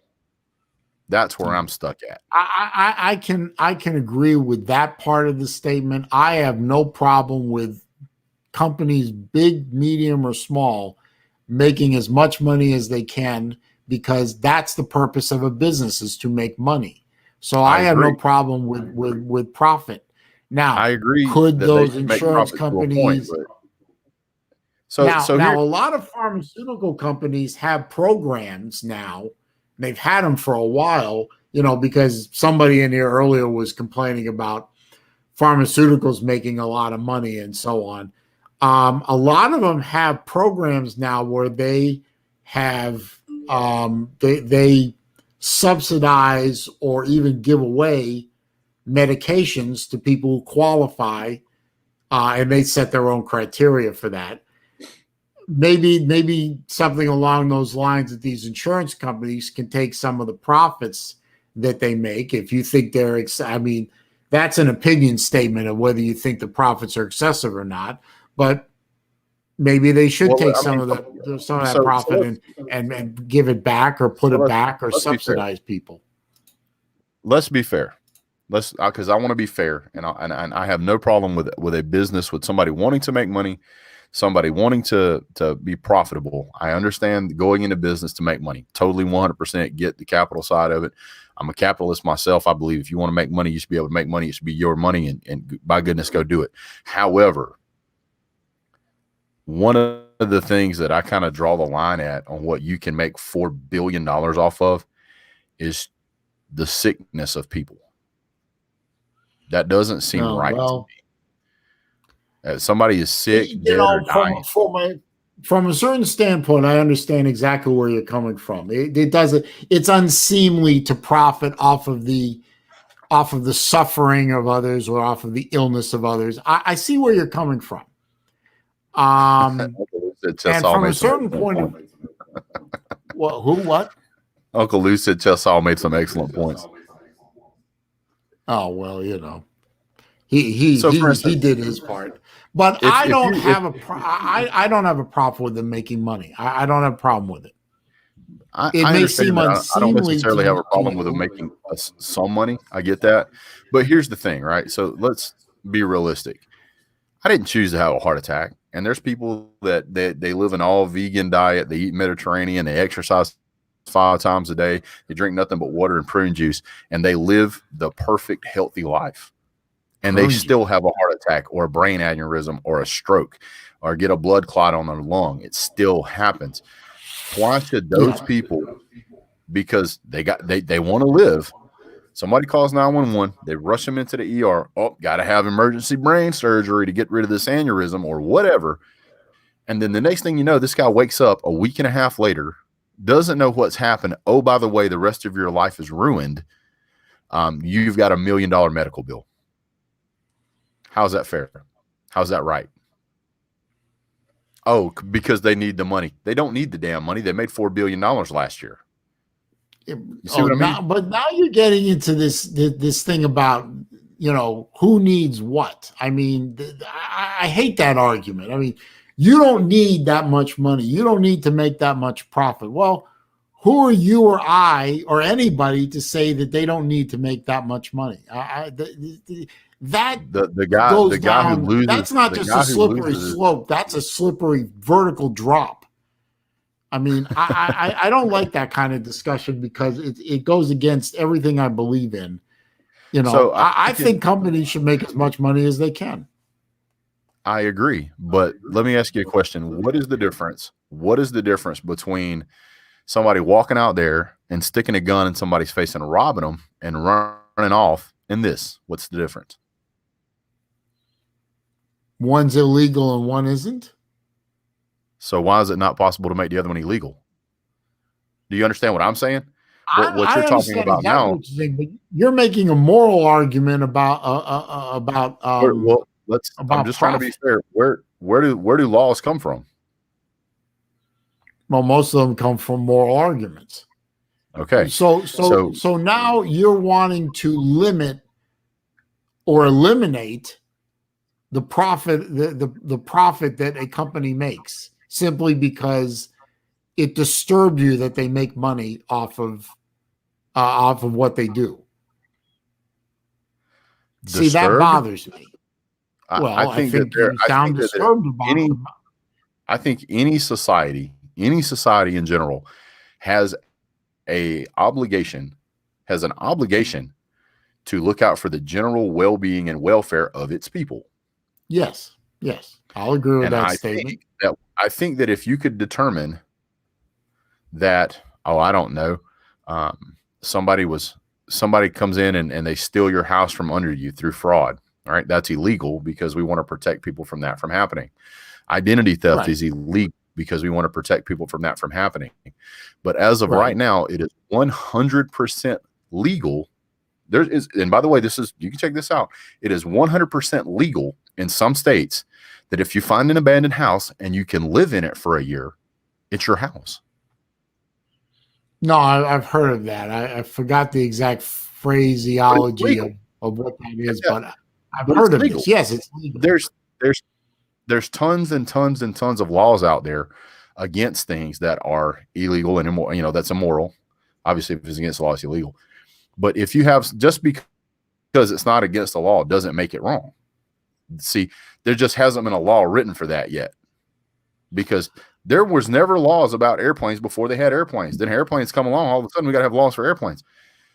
What I'm saying is that I think that there needs to be either more involvement, an oversight, something to look out for the general well-being and welfare of the population of people who are just trying to stay alive. Because as of right now, any facility you go to can choose to send you a bill for any amount they want.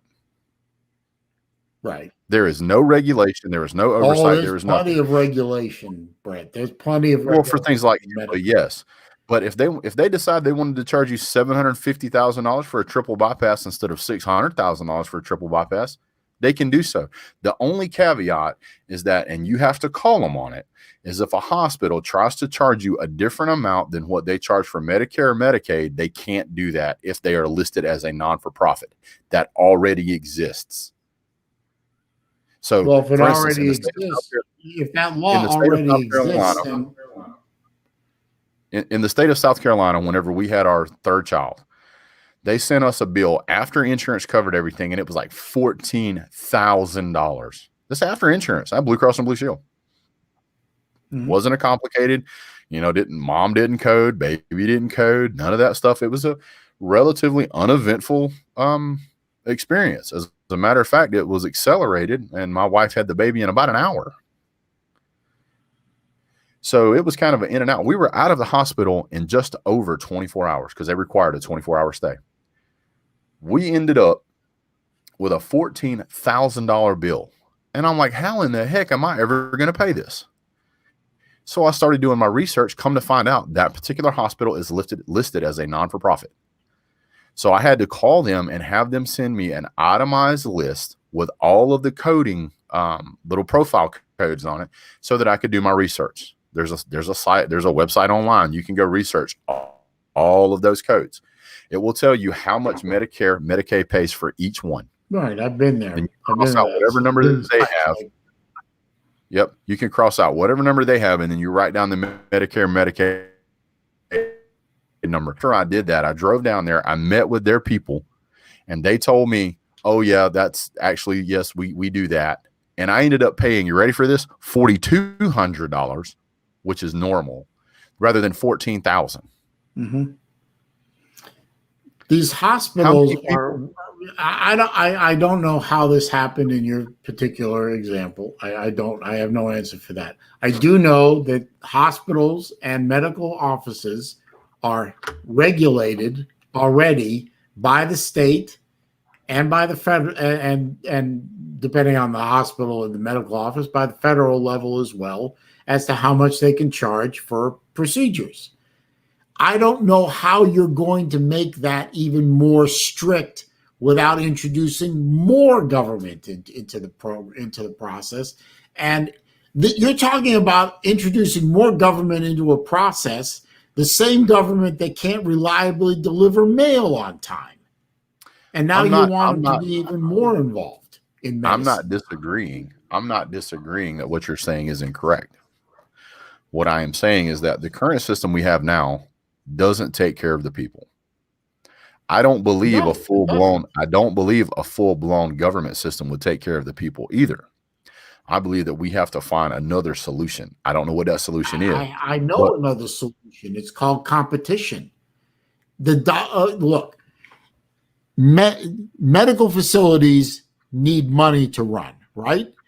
Insurance companies need money to run, right? Pharmaceuticals need money to run, right? If they're chasing you as the patient, as, if you will, the customer, and and the government gets less involved and competition becomes more involved in the equation, then now we have people chasing you for your money instead of you chasing them, as it were. Somebody's having some fun back there, ain't they? Yeah. I remember when my kids spoke Mandarin Chinese too.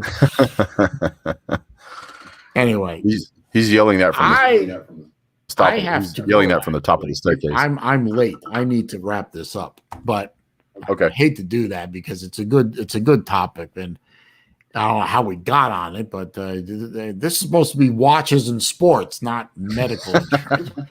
Anyway. Oh, by the way, just to remind you all, you Slob Olympians, IQ test was taken. I scored really high. That's pretty good. So I'm no dummy. Did you get a chance to watch my video? No, I haven't yet. I'm gonna actually. It's on my list to watch. I have some videos I want to watch after dinner, which I have to go start cooking. So it's on there. It was only about 2 or 3 minutes. Yeah, it's not long. It's really short. Yeah, I'll watch it. No problem. But I got to go. But Brett, thank you, man. Hey, glad to be here. You bring an excellent perspective, and thank God you were able to knock that bill down quite a bit. So congratulations. Yeah, it was pretty nice. That's a lesson to all you people that are watching. He gave you a good piece of advice. These hospitals, if they're not for profits, they can't charge more than a Medicare or Medicaid payout. So if you get an itemized bill from them, go do your own research, and you may end up saving yourself about 10 grand or more, depending on what you're in for. And I'm going to see you in a couple of days, aren't I? Indeed you are, sir. I'm probably actually going to visit everybody on Friday as well, just ahead of time. Yeah, I'm going to be there on Friday. I hope everyone will wait for, they won't go to dinner without me. But yeah, we'll But I said we'll get it figured out for sure. We'll get we'll get you in there. Well, I'll see you on Friday, man. Indeed you will, sir. Hey, thank you for having me. My pleasure's all mine, man. Peace. Okay, everybody, I'm going to wrap the chat up. I thought this was excellent. I had a lot of fun with this. Lou brought some really good perspective to the table. Brett brought great perspective to the table. Chess, I'm sorry you didn't get a chance to say anything, but the dog was cute. The dog was cute. To my fellow Slob Olympians who might still be in here, or people who are coming to the Slob Olympics to watch, I look forward to seeing you on Friday up in the ATL. I understand it's going to be cold there, at least cold for this Florida boy, so everyone dress warm for the occasion. I'll be doing this again next week, of course, so I'll see y'all then. Thank you all for being on here. Thanks for clicking the thumbs up. Thanks for liking the video. Thanks to Wilkie for the super chat earlier. I do appreciate that. Y'all have a good rest of the evening. Be safe out there. Be careful. Be smart. I will see you in my next stream. My next video releases tomorrow.